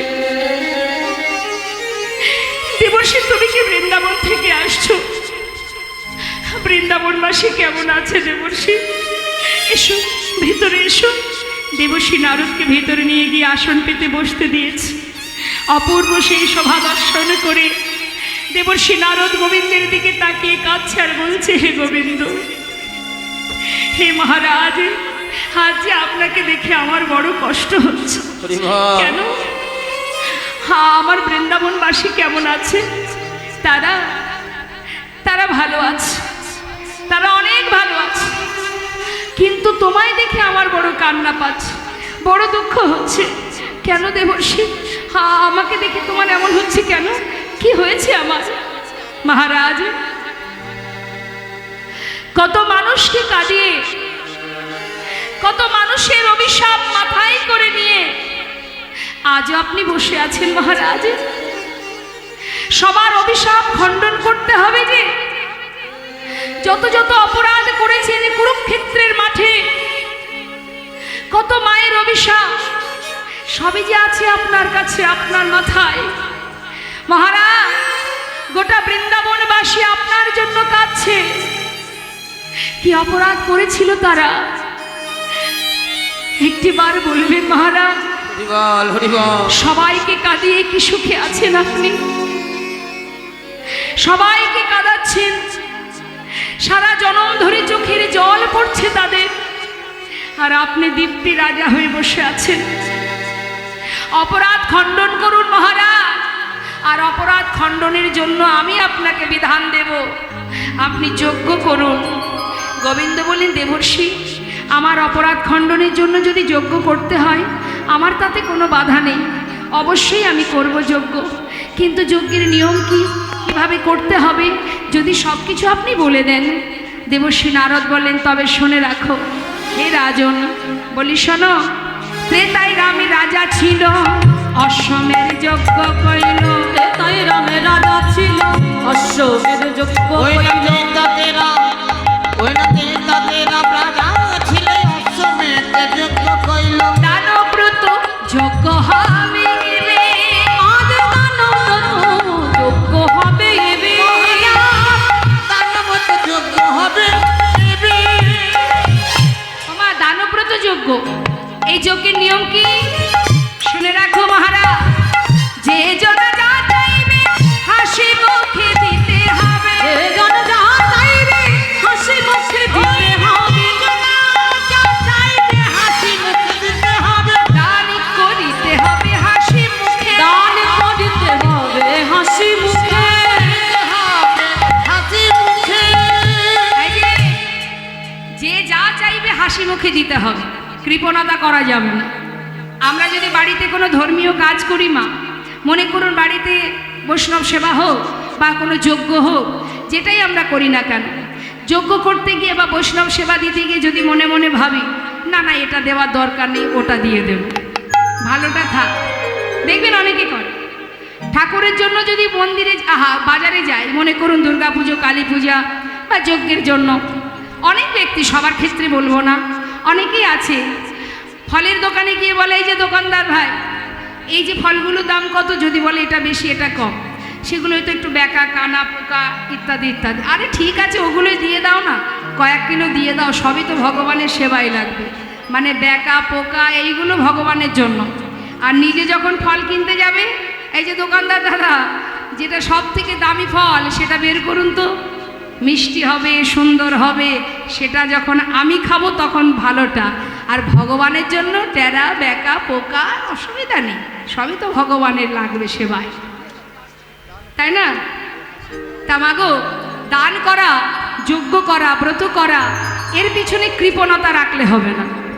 আপনি যখন কাউকে কিছু দান করবেন, ঘরে যেটা ফেলে রেখেছেন প্রয়োজন নেই সেটা দান করে দিলেন, এটা কোনো দানের মধ্যে পড়ে না। দান করতে হবে হাসি মুখে। মনটা যদি আপনার দেখা গেল দিতে মন চাইছে না, মুখটা বদনটা শুকিয়ে আছে, শুকনো হয়ে গেছে দিতে গিয়ে, এটা করলে এ দানের কোনো ফল নেই। তাই বললেন দান করবে মহারাজ, কিভাবে? হাসি মুখে। যত সময় তোমার থাকবে দান করতে হবে। আবার কি শুধু তাই নয়, দান করার সময় মুখে থাকবে হাসি। আবার যখন তোমার সব শেষ হয়ে যাবে, মনে করো দান দিতে দিতে তোমার আর কিচ্ছু নেই, বেশ, তাতেও দুঃখ পেলে হবে না। তারপরে কি হবে? তারপরে নিয়ম হচ্ছে দান করবার পর সব শেষে দান দিয়া ভিক্ষার ঝুলি কাঁধে লইয়া, অবশেষে দান দিয়া ভিক্ষার ঝুলি ওই রাধাবে শেষে দান দিয়া ভিক্ষা ঝুলি কাঁধে লইয়া ভিক্ষা মেঘে খাবে মন সুখে, ভিক্ষা মেঘে হবে মন সুখে, ভিক্ষা মেঘে খাবে মন সুখে। তোমার দানের অহংকার দূরে যাবে, দানের অহংকারে দূরে যাবে। দেখবেন মা, কেউ যদি একটু দান করে না তার মধ্যে একটা অহংকার আসে, তাই না? আমি এই হরিবাসরে 50,000 টাকা ডোনেশন করেছি, আমি যখনই যাব বড় চেয়ারটা দেবে, আমি যখনই যাব আমার নামটা মাইকে বারবার ঘোষণা করবে, মাথায় করে রাখবে। এই যে দানের অহংকার তখনই দূর হবে। কখন দূর হবে? যখন তোমার কাঁধে ভিক্ষার ঝুলি উঠবে। দানের অহংকার দূরে যাবে, দানের অহংকারে দূরে যাবে, দানের অহংকার দূরে যাবে। দানের অহংকারে দূরে যাবে। শোনো শোনো হে রাজা, দানের অহংকার দূরে যাবে। শুনো শুনো হে রাজা দানের ভারতের এই তরিতে, শুনো হে রাজন, এই তরিতি শুনো শুনো হে রাজন, দানিপতি এই তরিতি দানের অহংকারে দূরে যাবে। ভিক্ষা মেঘে খাবে মন সুখে। ভিক্ষা মেঘে খাবে মন সুখে। ভগবান কৃষ্ণচন্দ্র বললেন, বেশ, আমি তাই করব, কিন্তু বলো দেখি দেবর্ষি, নিমন্ত্রণের দায় দায়িত্ব কে নেবে? বলরাম বললেন, চিন্তা কিসের? হ্যাঁ, দেবর্ষি নারদ আছে, সে সব জায়গা চেনে, আর কেউ চিনুক বা না চিনুক। আর তার গাড়িটা কি মা? তার গাড়িটা খুব ছোট্টর মধ্যে সরু গাড়ি না, ও অলি গলি সরু হলেও ঢুকে যাবে, অসুবিধা নেই। বলছে দেবর্ষি নারদের উপরে দায়িত্ব দেওয়া হোক। নিমন্ত্রণের ভার দিল কাকে? দেবর্ষিকে। পত্র লিখলেন আমার গোবিন্দ, সুন্দর করে স্বর্গমত্ত পাতাল সর্বত্র নিমন্ত্রণের জন্য পত্র লিখেছে। এবার পত্র লিখে দাদাকে দিয়ে বলছে, দাদা একবার দেখো তো ঠিক হলো কিনা। বলায় দাদা দেখছে, সুন্দর করে ভাই পত্র লিখেছে, সব জায়গায় পত্র লিখেছে, লেখেনি বৃন্দাবনে। দাদা ঠিক আছে লেখা? বলরাম বলে উঠলেন, কানাই, এই প্রভাসের তীরে এত বড় যজ্ঞ করবি তুই, সবাইকে নিমন্ত্রণ করলি, কেন বৃন্দাবনবাসী তোর মা পিতা সখাগণ তাদের কেন নিমন্ত্রণ পত্র লিখলি না? গোবিন্দ বললেন, দাদা আমি তো জানি তুমি এমন কথাটা বলবে, কিন্তু দাদা শোনো, নিমন্ত্রণ পত্র পেলে সবাই আসে, আর নিমন্ত্রণের পত্র না পেয়ে যদি কেউ আমার এই যজ্ঞে আসে, আমি তো তখনই বুঝবো যে সেই আমার উপযুক্ত আপনজন। নিতাই গৌর হরি বল। আপনজন কি কখনো নিমন্ত্রণ করা হয়? করে কি মা? বাড়ির লোককে চিঠি দেয়, দেয় বাইরের অতিথিকে। তাই বলছে, দাদা আমি তো দেখতে চাই যে আমি বিনা নিমন্ত্রণে কেউ আমার এই যজ্ঞে আসে কিনা, তবেই তো আমি জানবো তারা আমায় বড় ভালোবাসে। বেশ, দেবর্ষি নারদ চিন্তা করলেন, সব জায়গার পত্র লিখেছে প্রভু, ঠিক আছে, পত্র না হয় সব জায়গায় দিলাম, খবর দিতে তো আর বাধা নেই। তাই স্বর্গমত্ত পাতাল সর্বত্রে দেবর্ষি নারদ নিমন্ত্রণ চললেন মা। সর্বত্রে নিমন্ত্রণ করে অবশেষে এসে পৌঁছালেন শ্রীধাম বৃন্দাবনে। তাহলে লাস্টে কোথায় এলো? বৃন্দাবনে। আগে গেছে স্বর্গমত্ত পাতাল, শেষে গেছে বৃন্দাবনে। বৃন্দাবনে যাওয়া মাত্রই মা যশোমতীর অঙ্গনে গিয়ে যেই না উপস্থিত, মা আমার ক্ষণে চৈতন্য ক্ষণে অচৈতন্য। নূপুরের শব্দ শুনে মা বলে উঠলেন, ওরে আমার গোপালের পায়ের শব্দ নাকি? আমার গোপাল এলি, তুই কি আমার গোপাল? দেবর্ষি নারদ বলছে, মা আমি গো, আমি এসেছি, আমি দেবর্ষি। ও তুই এসেছিস? বাবা কোথা থেকে এলি তুই? দ্বারকা থেকে। হ্যাঁ রে, আমার গোপাল কেমন আছে? ভালো আছে মা, তাই তো তোমার কাছে খবর নিয়ে এলাম। সে অনেক ভালো আছে। আর একটা বিশেষ খবর মা, তোমার পুত্র কানাই সে কিন্তু প্রভাসের তীরে যজ্ঞ করবে, তাই তোমাদের কাছে খবর দিতে এলাম মা গো। বিলম্ব না করে গোটা বৃন্দাবনবাসীকে নিমন্ত্রণ জানাচ্ছি, সবাই যাবে ওই যজ্ঞে, তাই দেরি না করে শীঘ্রই যাত্রা করো মা। তোমার কানাই বলায় দুই ছেলে তারা যজ্ঞ করবে। মায়ের আর আনন্দ ধরছে না, মা আমার পাগলিনীর ন্যায় ব্রজবাসীর কাছ থেকে ক্ষীরসর ননি মাখন নিয়ে যাচ্ছেন বৃন্দাবন থেকে দ্বারকায়। কিন্তু বাবা যখন যাচ্ছে এদিকে দেবর্ষী নারদ চিন্তা করছে বৃন্দাবনের সবাইকে খবর দিতে হবে। হঠাৎ ললিতা বিশাখা তারা দেখতে পেল দ্বারকা থেকে দেবর্ষী নারদ এসেছে। বিলম্ব না করে ছুটতে ছুটতে রাধারানীর কাছে গিয়ে ডাকছে,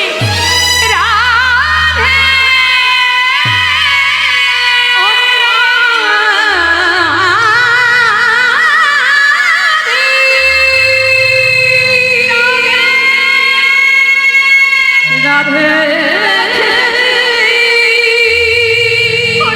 রাধে রাধে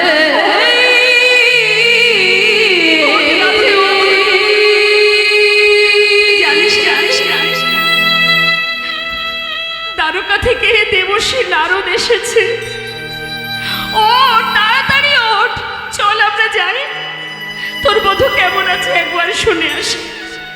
শ্রীমতী রাধারানী ছুটতে ছুটতে দেবর্ষীর কাছে এসে বলছে, দেবর্ষী আমার বধূ কেমন আছে বলো না দেবর্ষী। দেবর্ষী নারদ বললেন, শোনো তারা সবাই ভালো আছে, তবে আমি এখানে কেন এসেছি জানো? শুনে না, এই যে প্রভাসেতে যজ্ঞ করে কৃষ্ণ বলরাম, প্রভাসেতে যজ্ঞ করে কৃষ্ণ বলরাম, প্রভাসেতে যজ্ঞ করে কৃষ্ণ বলরাম, প্রভাসেতে যজ্ঞ করে কৃষ্ণ বলরাম, সেই যজ্ঞের সংবাদ দিতে নারদ যে এলাম। সেই যজ্ঞের সংবাদ দিতে নারদ যে এলাম। যাও যাও প্রভাসের তীরে যাও, যাও যাও প্রভাসের তীরে যাও, যাও যাও প্রভাসের তীরে যাও, যাও যাও প্রভাসের তীরে যাও, আর বিলম্ব করো না গো, যাও যাও প্রভাসের তুমি তীরে আর বিলম্ব করো না গো, যাও যাও প্রভাসের তীরে যাও। সেই যজ্ঞের সংবাদ দিতে নারদ যে এলাম। যজ্ঞের সংবাদ দিতে নারদ এলাম। যেই না খবর পেল রাধারানী আনন্দ ধরছে না, স্থির করলেন মনে মনে আমি আর থাকবো না বৃন্দাবনে, যে দেশে আমার বধূ নেই আমি সে দেশে থাকবো না। সবাইকে ত্যাগ করে সুন্দর করে পসরা সাজিয়ে ঘর থেকে সখীবেষ্টিত হয়ে যেই না বাইরে পা রেখেছে মা, কোথায় ছিল কালস্য কুটিলা ননদিনী, সামনে এসে উপস্থিত। অসময়ে সেজে গুজে সখীদের নিয়ে যাচ্ছিস কোথায়? এত বড় সাহস? হ্যাঁ, রাধারানী আমার স্থির করে নিয়েছে সে আর ঘরে ফিরবে না। মহাজন বললেন, দেখো দেখো আজি যোগ্য বার্তা পেয়ে যাত্রা করিলেন রায়, আয় বলা গো। যোগ্য বার্তা পেয়ে যাত্রা চলিলেন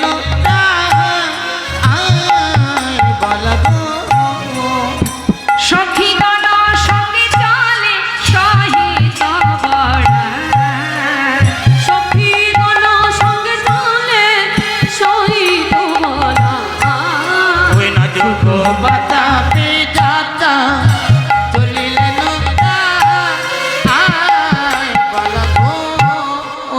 কোথায় ছিল ননদিনী?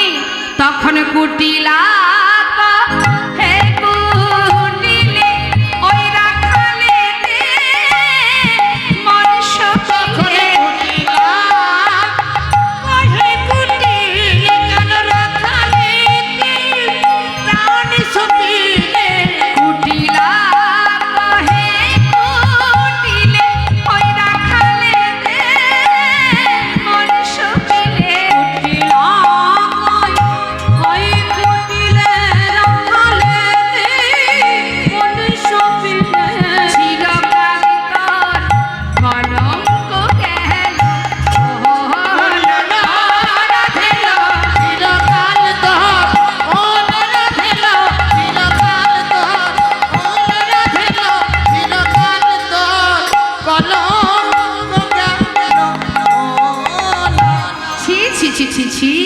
অসতী কলঙ্কিনী দ্বিচারিণী নিজের স্বামী ছেড়ে পরপুরুষের কাছে যাস?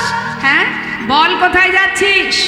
রাধারানী তো কোনো কথাই বলছে না, কুটিলা নিজের মতো বলেই যাচ্ছে, কি রে অসময়ে কোথায় যাচ্ছিস উত্তর দে। দেখবেন মা, কেউ যদি আপনার সামনে দাঁড়িয়ে একভাবে কোনো কথা বা ঝগড়া করতে চায়, সে যদি বলতেই থাকে আর আপনি যদি চুপচাপ থাকেন, দেখবেন তার কিন্তু আরও গাটা জ্বলে উঠবে, কারণ আপনি উত্তর দিচ্ছেন না যে। এখন রাধারানী চুপচাপ দাঁড়িয়ে আছে আর সে বলেই যাচ্ছে, ছি, লজ্জা শরমের মাথা খেয়েছিস, দাদার কুলে কালি দিয়ে ওই কেলে ছোড়ার কাছে যাস। দাঁড়া, এই শোন, এইখানে দাঁড়িয়ে থাকবি, তোর আজকে উচিত শিক্ষা দেব আমি। কোথাও যাবি না, আমি দাদাকে গিয়ে ডেকে নিয়ে আসি। কুটিলা কি করেছে, দেরি না করে ছুটতে ছুটতে গেছে আয়ানের কাছে। এদিকে আয়ানের কাজ কি, ভবানী মায়ের পূজা, সারাদিন মাকে নিয়েই ব্যস্ত থাকে। ছুটে গিয়ে হাজির, কুটিলা গিয়ে ডাকছে, দাদা, ও দাদা, এদিকে এসো তো। সারাদিন তো মাকে নিয়ে পড়ে থাকো, ঘরের বউটা কোথায় যায় না যায় সেদিকে লক্ষ্য আছে তোমার? হ্যাঁ, এই কি হয়েছে রে, আবার কি হলো? শোনো না, মানে বউটা যে তোমাকে কি খাওয়িয়েছে আমি জানি না, কোনো শিকড় পাকড় খাওয়িয়েছে নাকি?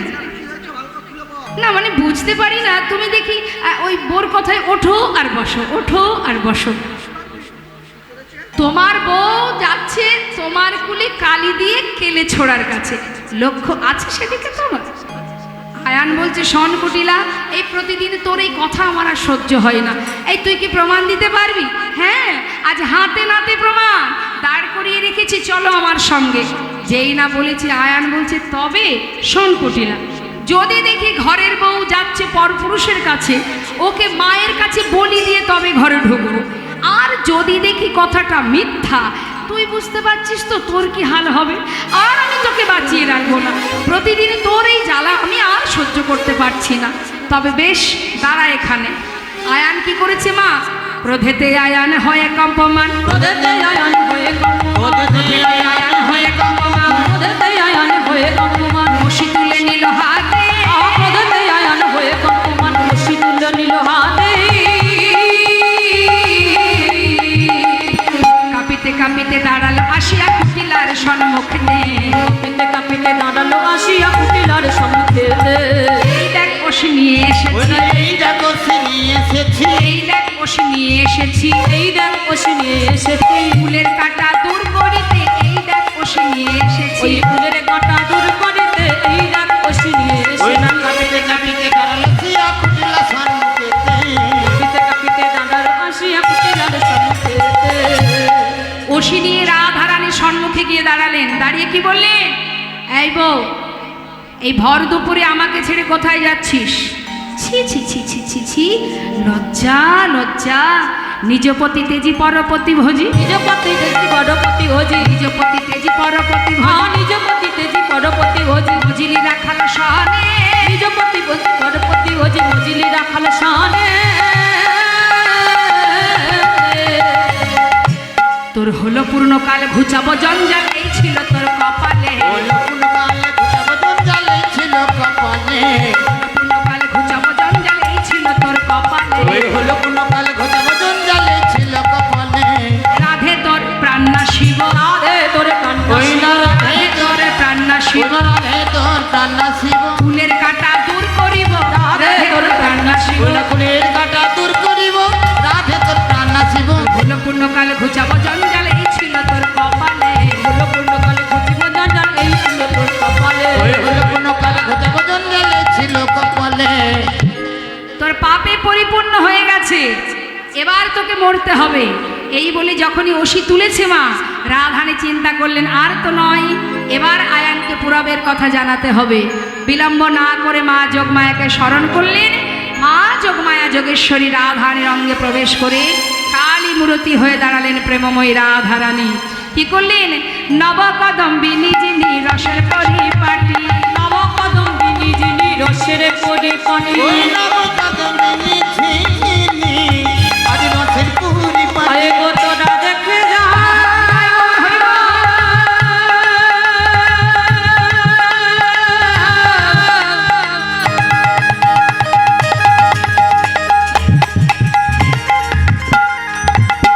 আমার রাধা রানী রে কি ভাবে রে,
আয়ানের তিনি আরাধ্যা দেবী কে? মা কালী। যেই না কালী রূপ দর্শন করেছে, এবার আয়ান কি করেছে? ছুটে গিয়ে রাধা রানীর চরণ ধরিল। এবার ছুটে গিয়ে রাধা রানীর চরণ ধরিল। জন্মে ধরিল ছুটে গিয়ে রাধা রানীর চরণ ধরিল। রাধারানী চরণে ধরিল। ক্ষমা করো রায়, ক্ষমা করো রাই, ক্ষমা করো একবার ক্ষমা করো আমি ওই চরণের অপরাধী, ক্ষমা করো। আমি ওই চরণের অপরাধী, ক্ষমা করো রাই। চরণের অপরাধী, এ জন্মে নয় জন্মে জন্মে। ওই চরণের অপরাধী, ওই চরণের অপরাধী, ওই চরণের অপরাধী বলে ক্ষমা করো রাই। আহা ছুটে গিয়ে রাধা রানীর চরণ ধরিল। চরণ ধরে এবার আয়ান ক্ষমা করো বলে কাঁদছে। রাধারানী বললেন চেয়ে দেখ রে সুতাপা, ভেবে দেখ সেই পুরাণের কথা। তুই কে ছিলি আর আমি কে ছিলাম? তুই সাধনা করেছিলি প্রভুর কাছে, হে বিষ্ণুর কাছে সাধনা করেছিল সুতাপামণি। কি যে তোমার বামে যে লক্ষ্মী, তাকে আমি আমার পত্নী রূপে লাভ করতে চাই।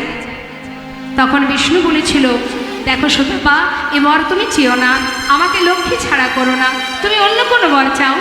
কিন্তু সুতাপা কোনো কথা না শুনে চারিদিকে অগ্নি প্রজ্বলিত করে এক পায়ে দাঁড়িয়ে কঠিন তপস্যা করেছিল। সিদ্ধান্ত তার একটাই, তোমার বামে যে লক্ষ্মী, তাকে আমি আমার পত্নী রূপে লাভ করতে চাই। বাবু বাঞ্ছা কল্পতরু ভগবান এসে জিজ্ঞাসা করলেন, রে সুতাপা, তুমি কি তোমার মত বদলেছ? না প্রভু, আমার এটাই বাসনা, তোমার বামে লক্ষ্মীকে আমি আমার পত্নী রূপে চাই। তাই ভগবান বাঞ্ছা কল্পতরু বাঞ্ছা পূর্ণ করেছিলেন মা। কিন্তু মা লক্ষ্মী বলেছিল, মানে রাধারানী বলেছিলেন, যখন বিষ্ণুর বামে লক্ষ্মী হয়েছিলেন, বলেছিল, রে সুতাপা, তুই তো আমাকে তোর পত্নী রূপে চাস, আমি তোর ঘরের ঘরণী হব ঠিকই, জগতে এত কিছু থাকতে আমাকে যখন চাইনি, তবে তুইও শুনে রাখ, আমি তোর ঘরের ঘরণী হব, কিন্তু তুই হবি নপুংস। মাতৃজ্ঞানে তুই আমায় ভালোবাসবি। তাই মা আয়ান কিন্তু রাধারানীকে মাতৃজ্ঞানে ভালোবাসতেন। তা সেই রাধারানী আজ যখন পুরাবের কথা স্মরণ করালেন, আয়ান তখন রাধারানীকে বিদায় দিলেন। রাধারানী চলে গেল, জটিলা কুটিলাও বিদায় দিলেন। সখী বেষ্টিত হয়ে রাধারানী এসে পৌঁছালেন কোথায়? সেই যজ্ঞের প্রভাসের তীরে। প্রভাসের তীরে এসে যখন দাঁড়িয়েছে মা, স্বর্গমত্ত পাতাল তারা সবাই চলে গেছে, আগে নিমন্ত্রণ পেয়েছে আগে, তাই সবাই আগে এসেছে। অবশেষে এসেছে বৃন্দাবনবাসী। বৃন্দাবনবাসী এসে দাঁড়িয়েছে যখন, তখন ওই যজ্ঞগারের যে চারটে দ্বার, চারটেই বন্ধ। সব দ্বারে লেখা প্রবেশ নিষেধ, আর যাওয়া যাবে না। প্রথম দ্বারে মা যশোমতী, দ্বিতীয় দ্বারে নন্দ উপানন্দ, তৃতীয় দ্বারে সখাগণ, আর চতুর্থ দ্বারে আছে রাধারানী অষ্টসখীগণ। এখন অষ্টসখী বেষ্টিত রাধারানী যেই না দ্বারে এসে দাঁড়িয়েছে, দাঁড়িকে বলছে, আয় দাঁড়ি, দ্বার ছেড়ে দে, ভিতরে যাব। দাঁড়ি বলছে, তোমরা কারা? যখন তখন দ্বার ছেড়ে দে বললে তো হবে না, এখন আর প্রবেশ করা যাবে না। দেখতে পাচ্ছ না কি লেখা আছে? প্রবেশ নিষেধ। দেখতে পাচ্ছ না যাওয়া যাবে না? এই দাঁড়ি, তোকে বলছি তুই ভিতরে যেতে দে, দ্বার ছেড়ে দে। দাঁড়ি তো কিছুতেই শুনছে না। বলে, যদি যেতেই চাও তাহলে এক কাজ করো, তোমরা গঙ্গা থেকে স্নান করে এসো, যাও স্নান করে শুদ্ধ বসনে এসো, এইভাবে ভিতরে যাওয়া যাবে না। সখীরা সবাই মৃদু হেসে বললেন, ওরে দাঁড়ি, হ্যাঁ আহা, তুই যে গঙ্গায় স্নান করতে যেতে বলছিস, তবে শোন, ছিছি বলতে লজ্জা হয়, বলতে লজ্জা হয়, ছিছি বলতে লজ্জা হয়, বলতে লজ্জা হয়। এই যে, তুই যে গঙ্গা স্নানে যেতে বলছিস, এই যে গঙ্গা, যার চরণে গঙ্গার উদ্ভব, সে ধরে রাধার পায়। ওরে যার চরণে গঙ্গার উদ্ভব, সে ধরে রাধার পায়। ওরে যার চরণে গঙ্গার উদ্ভব, সে ধরে রাধার পায়। বলতে লজ্জা হয়, বলতে লজ্জা হয়। যেতে বলিস গঙ্গা স্নানে, শুনে হাসি পায়। যার চরণে গঙ্গার উদ্ভব, সে ধরে রাধার পায়। মানে তোদের যে রাজা, তার চরণেই তো গঙ্গার সৃষ্টি। সেই রাজা আমাদের রাধারানীর চরণ ধরে কাঁদে, আর তুই বলছিস আমাদের গঙ্গা স্নানে যেতে। শোন শোন, বলে গাজা তোর রাহা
তোমাদের রাজাকে গিয়ে বলো সে যেন পায়ে ধরে গুরুকে বরণ করে নিয়ে যায়। দাঁড়ি তো দাঁড়ে দাঁড়িয়ে একবার রাধারানীর দিকে তাকায় আর মনে মনে ভাবে, এ আমাদের রাজার গুরু, একজন রমণী হা করে তাকিয়ে আছে। সখীরা বলছে, হা করে দেখতে হবে না, যাও যাও তোমাদের রাজাকে গিয়ে খবর দাও। দাঁড়ে দাঁড়িয়ে আছে। আর এদিকে কি হলো মা? সখাগণ কানাই কানাই বলে ডাকছে। মা যশোমতী দাঁড়ে এসে বলছে, দাঁড়ি, এই দাঁড়ি, দাঁড়ি, আমাকে একটু ভিতরে যেতে দে না, আমি ভিতরে যাব। দাঁড়ি বলছে, এই বুড়িমা, কোথা থেকে এসেছিস তুই? পাগলিনীর ন্যায় ভিতরে কেন যাবি? বাইরে বসে থাক। দাঁড়ি, জানিস তোদের যে রাজা, সে যে আমার সন্তান। সবাই হাসছে মা। আমাদের রাজা এত বড় রাজা, তার মা কিনা একজন ভিখারি। আরে শোনো শোনো বুড়িমা, এমন পাগলিনীর মতো কথা বলো না, যাও তুমি দূরে বসে থাকো। শোনো, আমাদের রাজা সে বড় দয়াল, যজ্ঞ শেষ হয়ে গেলে তোমার মনে যা চাই তুমি চাইবে, আমাদের মহারাজ তোমাকে তাই দেবে। বলুন দেখি মা, মায়ের সব থেকে বড় সম্পদ কি? সন্তান। মার কি চাইবে? জানিস দাঁড়ি, আমার কিছুরই অভাব নেই রে, শুধু আমার সন্তানের অভাব। কতদিন আমি আমার গোপালকে দেখিনি। হ্যাঁ রে, আমাকে একটিবার যেতে দে না, আমি ভিতরে যাই। ওর জন্য ক্ষীর ননি মাখন এনেছি, কতদিন ওকে আমি নিজে হাতে খাওয়াইনি, ও যে না খেয়ে আছে। দে না দাঁড়ি, আমায় যেতে দে। আহা, এত করে বলছি শুনতে পাচ্ছ না? শোনো বুড়িমা, বারবার যদি তুমি জেদ করো, আমার হাতে কি চাবুক আছে দেখতে পাচ্ছ? এটা দিয়ে কিন্তু আমি তোমাকে আঘাত করব। বলছি দূরে সরে যাও। মা কিছুতেই শুনছে না, একবার পায়ে ধরছে। দাঁড়িয়ে রে, আমি গোপালের কাছে যাই। কতদিন আমি ওকে দেখিনি, সেই বৃন্দাবন থেকে কত কষ্ট করে এলাম। দে না রে, একবার যেতে দে। দাঁড়িয়ে দেখছে তো কোনো কথাই শুনছে না। এবার চাবুক দিয়ে মা যশোমতীকে আঘাত করতে শুরু করেছে। মায়ের পিঠে চাবুকের আঘাত, চাবুকের আঘাত সহ্য করছে আর বলছে, গোপাল দেখ বাবা, একবার এসে দেখে যা, তোর দাঁড়ের দাঁড়ি যে আমাকে প্রহর করে। কোথায় আছিস গোপাল? একবার আয়। গোপাল রে,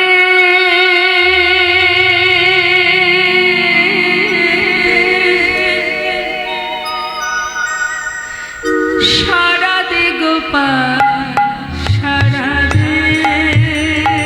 ওরে গোপাল রে,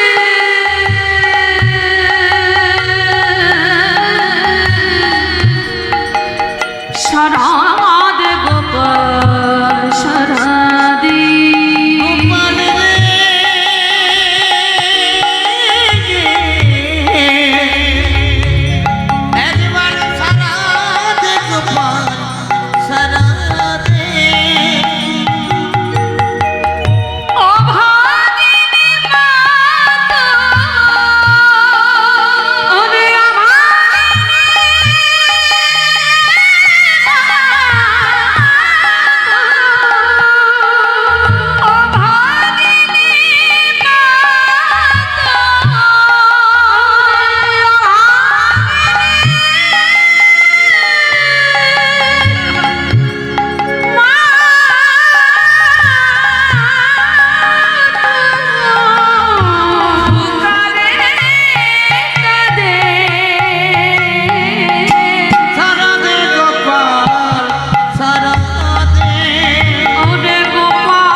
সে বাঁশি বাজা আবার সবারে কানে, যে বাঁশি বাজায়েছিলি ওই বৃন্দাবনে, বাজা সে বাঁশি সবারে কানে। গোপাল রে, গোপাল রে, একবার সারা দে ওরে আমার গোপাল রে, সারা দে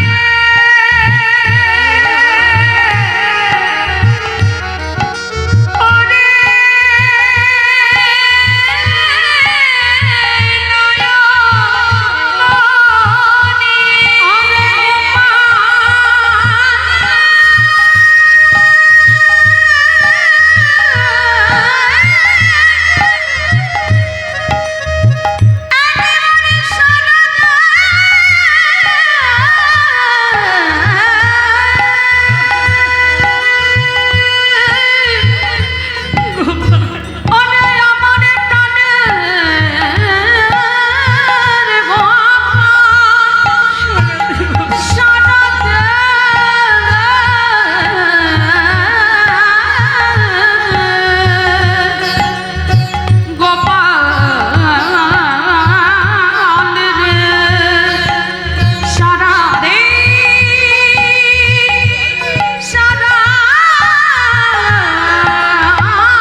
বাজায়েছিলি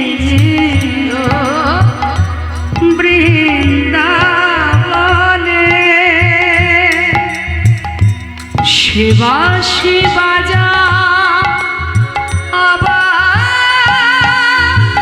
সবারে কানে, ওরে তোর বিরহেতে কাঁদিলে গো, শ্রীদাম সুদামে কেঁদে হয়েছে দেখো। তোর বিরহেতে কাঁদে গেলে গো, শ্রীরাম সুদাম কেঁদে হইয়া বেকো। তোর বিরহে কাঁদে, কাঁদে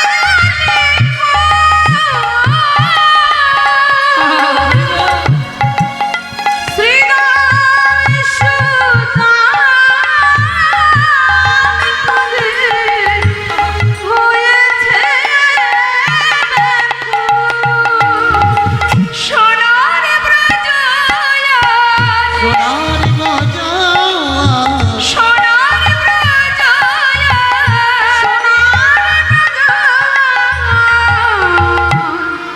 আধার হলো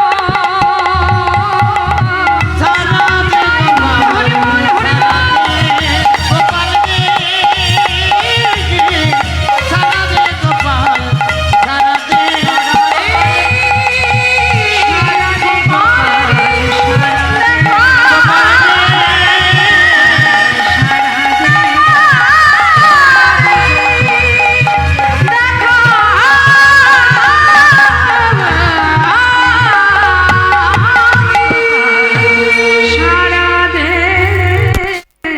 যখন মা কাঁদছেন, এদিকে গোবিন্দ আমার, তিনি তো যজ্ঞাগারে আছেন। যজ্ঞের পূর্ণাহতি হওয়ার পর যখন হাতে জলের ঝাড়ি নিয়ে দাঁড়িয়েছে, মায়ের কান্না শুনতে পেলেন গোবিন্দ। শোনা মাত্রই বলরামকে বললেন, দাদা আমার মন বলছে মা এসেছে, এবার আমাকে যেতে হবে। মা বলছে, আহা, বলরাম বলছে কি করে আসবে মা, বৃন্দাবন অনেক দূর ভাই, সেখান থেকে মা আসতে পারবে না। দাদা আমার মন বলছে মা এসেছে, আমার জন্য দাঁড়ে বসে মা কাঁদছে, দাদা এবার আমায় যেতে হবে।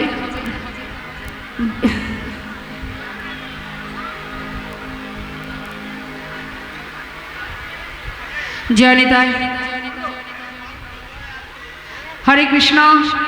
হ্যাঁ ঠিক আছে। তাই বললেন যে এবার তো যেতে হবে আমাকে, সবাই আমার জন্য দাঁড়ে দাঁড়িয়ে কাঁদছে, মা আমি আসছি। গোবিন্দ বিলম্ব না করে 4টে রূপ ধারণ করে 4 দ্বারে ছুটতে ছুটতে যাচ্ছে মা। কেমন ভাবে? বাঞ্ছা কল্পতরু ভগবান সকলে বাঞ্ছা পুরাবে বলে, বাঞ্ছা কল্পতরু ভগবান সকলে বাঞ্ছা পুরাবে বলে, বাঞ্ছা কল্প ভগবান সকলে। যাচ্ছে সখাগণ দূর থেকে কি দেখছে? সখ্য প্রেমে সখাগণ দেখিতে পাইল, প্রেমে সখাগণ দেখিতে পাইল, সখ্য প্রেমে সখাগণ দেখিতে পাইল। সখ্য প্রেমী সখাগণ দেখিতে পাইল, ভাই কানাই বলে কাঁধে তুলে নিল, ভাই কানাই বলে কাঁধে তুলে নিল, ওরা ভাই কানাই বলে কাঁধে তুলে নিল। ভাই কানাই বলে কাঁধে তুলে নিল। বাঞ্ছা কল্পতরু ভগবান সকলে বাঞ্ছা পুরাবে বলে, কল্পতরু ভগবান সকলের বাঞ্ছা পুরাবে বলে। যাচ্ছে এবার কে দেখছে? নন্দ উপানন্দ দেখে দুয়ারে দাঁড়ায়ে, নন্দ উপানন্দ দেখে দুয়ারে দাঁড়ায়ে, রাধ গোবিন্দ আসে দুটি বাধা মাথায় লয়ে, গান গোবিন্দ আসে দুটি গান গোবিন্দ আসে দুটি বাধা বাঞ্ছা কল্পতরু ভগবান সকলে বাঞ্ছা পুরাবে বলে, কল্পতরু সকলে। বাৎসল্য ভাবেতে গেল মা যশোদার কোলে, বাৎসল্য ভাবেতে গেল মা যশোদার কোলে, দেখো বাৎসল্য ভাবেতে গেল মা যশোদার কোলে, ভাবিতে গেলেন মা যশোদার কোলে, ধীর স্বর্ণবনি দেয় বদন কমলে, স্বর্ণাবলী হয়ে মদন কমলে, ওই লক্ষ্মী স্বর্ণাবনী দেয় বদন কমলে। স্বর্ণাবলী হয়ে মদন বাঞ্ছা কমলে, কল্পতরু ভগবান সকলে বাঞ্ছা পুরাবে বলে, কল্পতরু ভগবান সকলে। যেই না মা যশোমতীর কোলে বসে গোপাল ক্ষীর স্বর্ণ নিমাখন সেবা করছে, দ্বারকাবাসী দেখে অবাক যে আমাদের এত বড় রাজার মা একজন কাঙালিনী ভিখারিনী। বার্তাটা দিয়ে এলো কোথায়? চলে গেল মা দেবকীর কাছে। দেবকী শোনা মাত্রই ছুটতে ছুটতে এলো, এত বড় সাহস আমার কৃষ্ণকে ধরে রাখে। ছুটে এসে মা যশোমতীর কোল থেকে গোপালের হাত ধরে টানছে আর কি বলছে? এটা আমার কৃষ্ণ, এটা আমার সন্তান। আর এদিকে মা যশোমতী গোপালকে টানছে আর বলছে এটা আমার সন্তান। দুই দিকে দুই মা যখন সন্তানকে টানাটানি করছে, সবাই মিলে বললেন দেখো এমন করে টেনো না, কে প্রকৃত মা? তাহলে দুই মাকেই পরীক্ষা দিতে হবে। মা দেবকী চিন্তা করছে আমি তো সন্তানকে জন্ম দিয়েছি, আমি ওর মা, এর আবার পরীক্ষার কি আছে? বেশ ঠিক আছে, পরীক্ষা কি করবে করো। বললেন শতবস্ত্র একসঙ্গে টানানো হবে, বস্ত্রের শতবস্ত্রের এক ধারে গোপাল, এক পাশে থাকবে দুই মা। যে মা তার স্তনদুগ্ধ গোপালের শতবস্ত্র ভেদ করে বদনে দিতে পারবে, সেই হবে গোপালের প্রকৃত মা। বেশ তাই হবে। শতবস্ত্র পরপর টানানো হলো, গোপাল রইল বস্ত্রের শতবস্ত্রের ওই পাশে আর এ পাশে রইল দুই মা। কে দেবে আগে পরীক্ষা? মা দেবকী। মা দেবকী বললেন আমি দেব আগে পরীক্ষা, কারণ সে নিশ্চিত আমি জন্ম দিয়েছি সন্তান, আমি ওর মা। এই যে অহংকার, জন্ম দিলেই যে মা হওয়া যায় না তার প্রমাণ দিলেন গোবিন্দ। কি করলেন? দাঁড়িয়ে আছে, বলে শোনো আমি ওর মা। বিলম্ব না করে মা দেবকী কি করলেন? গর্বে দেবকী সস্তন ধরে, গর্বে দেবকী সস্তন ধরে, গর্বে দেবকী সস্তন ধরে, প্রথম বসন ভেদি না করে,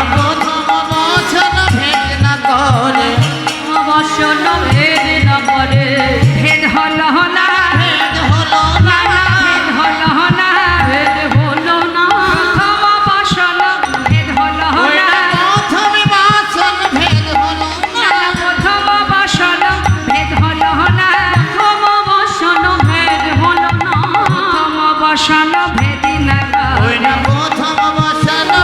না করে। একটা বস্ত্র ভেদ হলো না।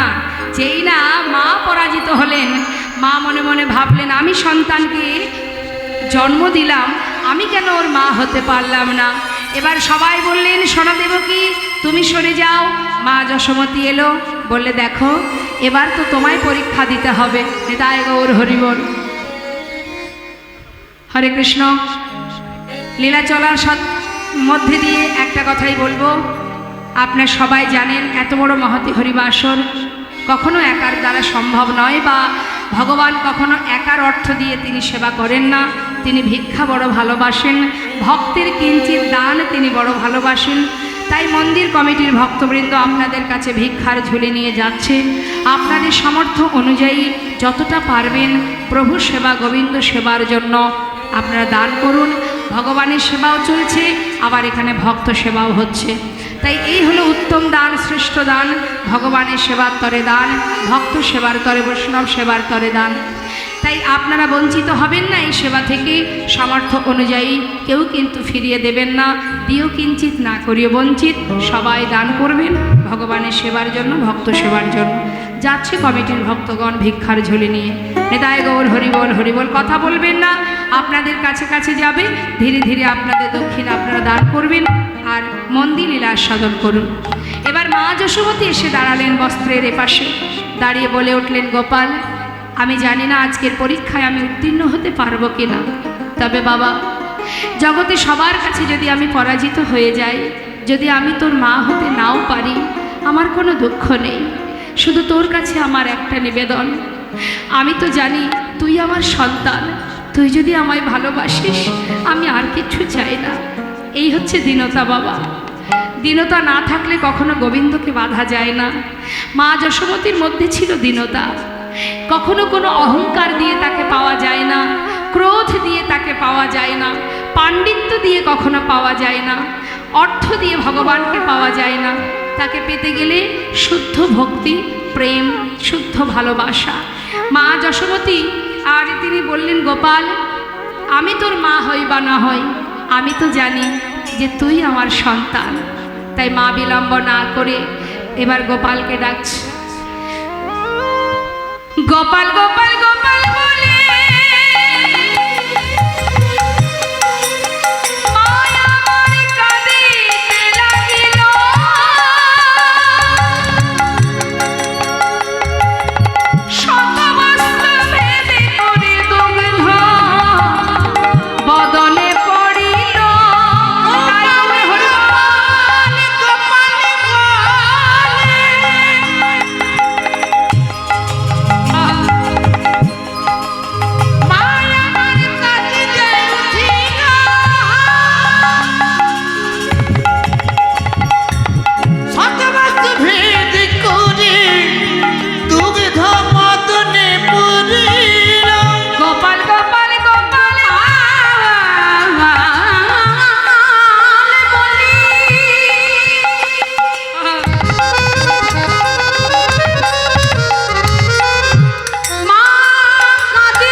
ভেদ করে দুগ্ধ বদনে পড়ল।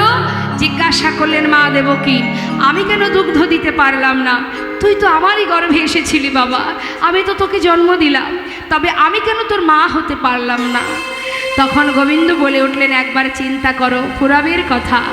তুমি ছিলে রামায়ণে, আমি যখন রামচন্দ্র, মাগো লক্ষ্য করবেন রাম অবতারে দেখেছেন আপনারা, প্রভু রামচন্দ্রকে যখন বনবাসে যেতে হলো, মা কইকেয়ী যিনি কিনা দশরথের কাছ হতে দুটি বর চেয়ে নিয়েছিলেন, যে একটা বর রাম রাজা হতে পারবে না, 14 বৎসরের জন্য বনে যাবে, আর দ্বিতীয়বার আমার ভরত রাজা হবে।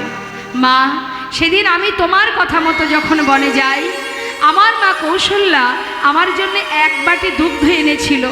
সেই দিন তুমি মায়ের হাত থেকে সেই দুগ্ধ ফেলে দিয়েছিলে, আমাকে তুমি সেবা করতে দাওনি।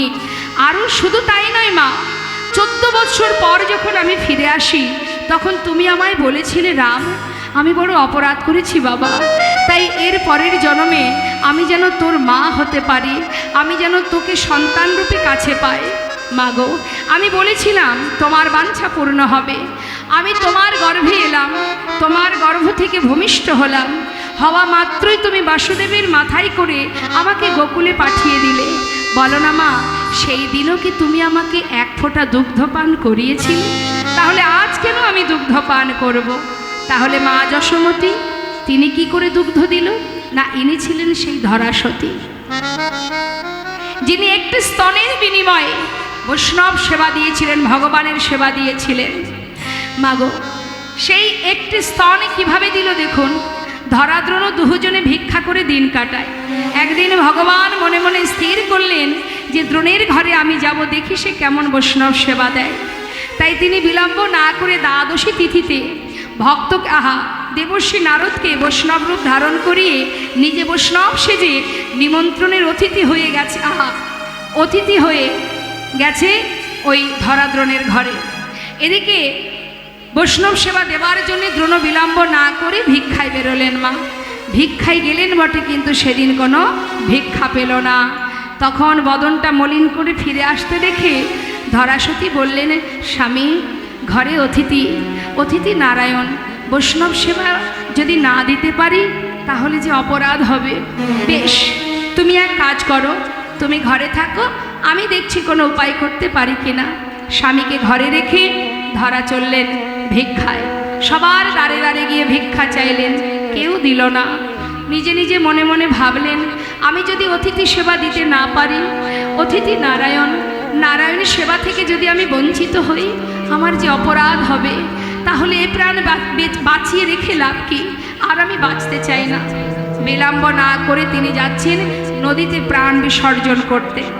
যখন নদীতে প্রাণ বিসর্জন করতে যায়, সেই সময় দেখতে পেল নদীর ধারে একটা মুদি দোকান। মনে মনে ভাবলেন, বা এই তো একটা দোকান দেখা যায়, এখান থেকে কিছু তণ্ডুল নিয়ে যায়, কাল এসে দাম দিয়ে যাব। তাই মনে আনন্দ নিয়ে দোকানের সামনে গিয়ে বলছে, দোকানদার, বলি আমাকে কিছু তণ্ডুল ধার দেবে, আমি কাল এসে তোমায় দাম দিয়ে যাব। দোকানদার বললেন, এই আবার কেমন কথা? আগে তুমি কড়ি দাও, তারপরে তো তণ্ডুল দেব। জানো দোকানদার, আমার কাছে এই মুহূর্তে কিছু নেই, কাল এসে তোমায় কড়ি দেব, তুমি আজ আমায় কিছু ধার দাও।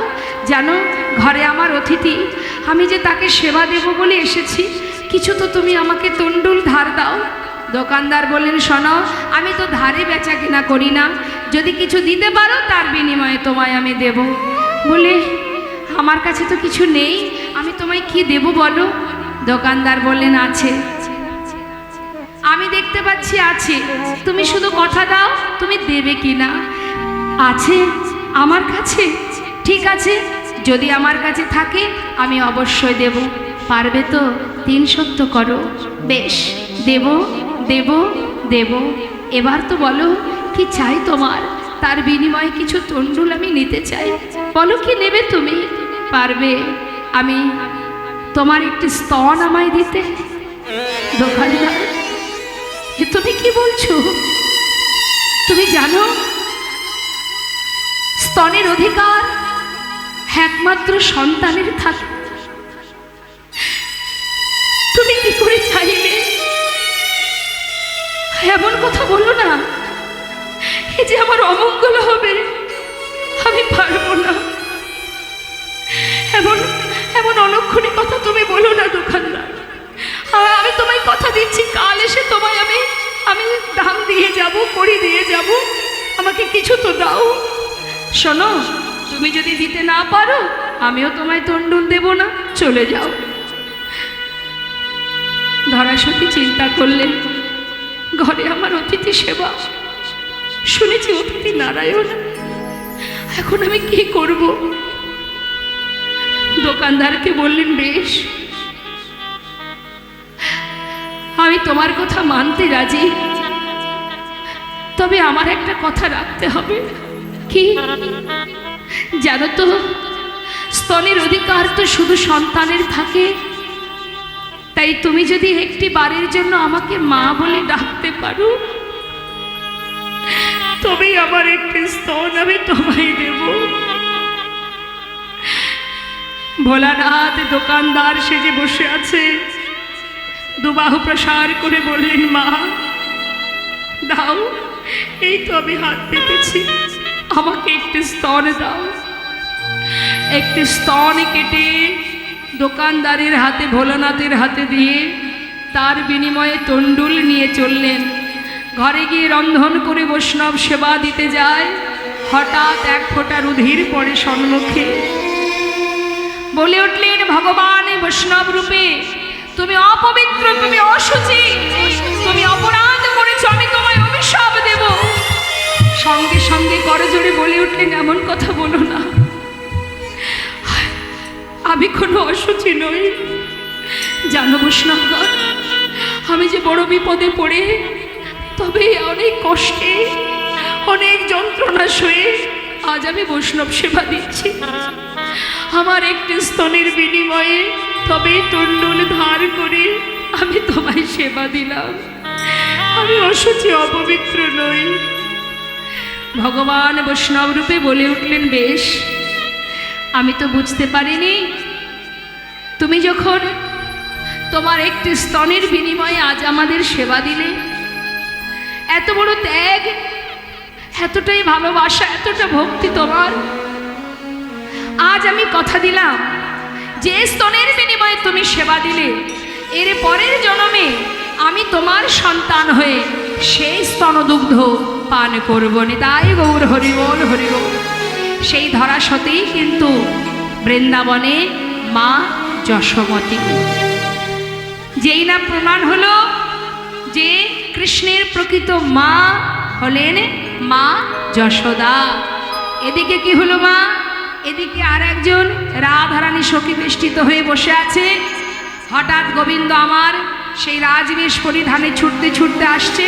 সখীরা কি দেখলেন, মধুর রসে সখীগণ দেখিতে পাইল, মধুর রসে সখীগণ দেখিতে পাইল, মধুর রসে সখীগণ দেখিতে পাইল।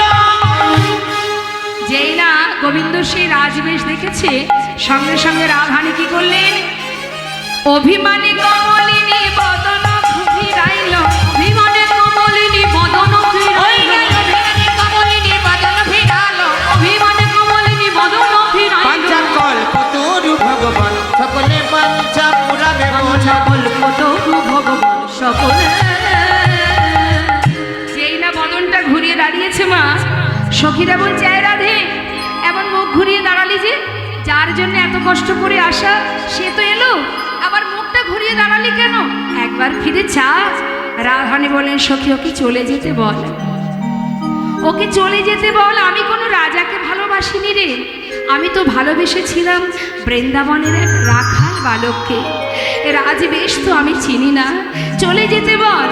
গোবিন্দ বিলম্ব না করে রাজবেশ পরিত্যাগ করে রাখালের বেশ পরিধান করে এসে রাধারানীকে কি করলেন, তরাতরি করে ধরে বসাইল বামে, তরাতরি করে ধরে বসাইল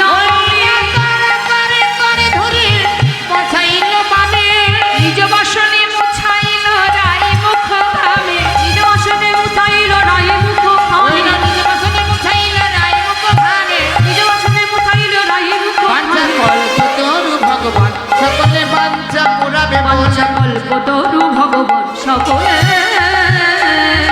আর কি করলো মা, আনিয়া প্রভাসের জল চরণ ধোয়াল, নিতাই হরিবল হরিবল, চরণ ধোয়াল, আনিয়া প্রভাসের জল চরণ ধুয়াল, গোবিন্দ দাসে বনে প্রভাস তীর্থ যে হইল, গোবিন্দ দাসের হরিবল হরিবল, হইল, গোবিন্দ দাসের বনে ওইটা গোবিন্দ দাস বলে প্রভাসিত যে হইল, গোবিন্দ দাস বলে প্রভাস তীর্থ যে পাঞ্চা কল্পতরু ভগবান সকলে পাঞ্চা পুরাবে বলে, কল্পতরু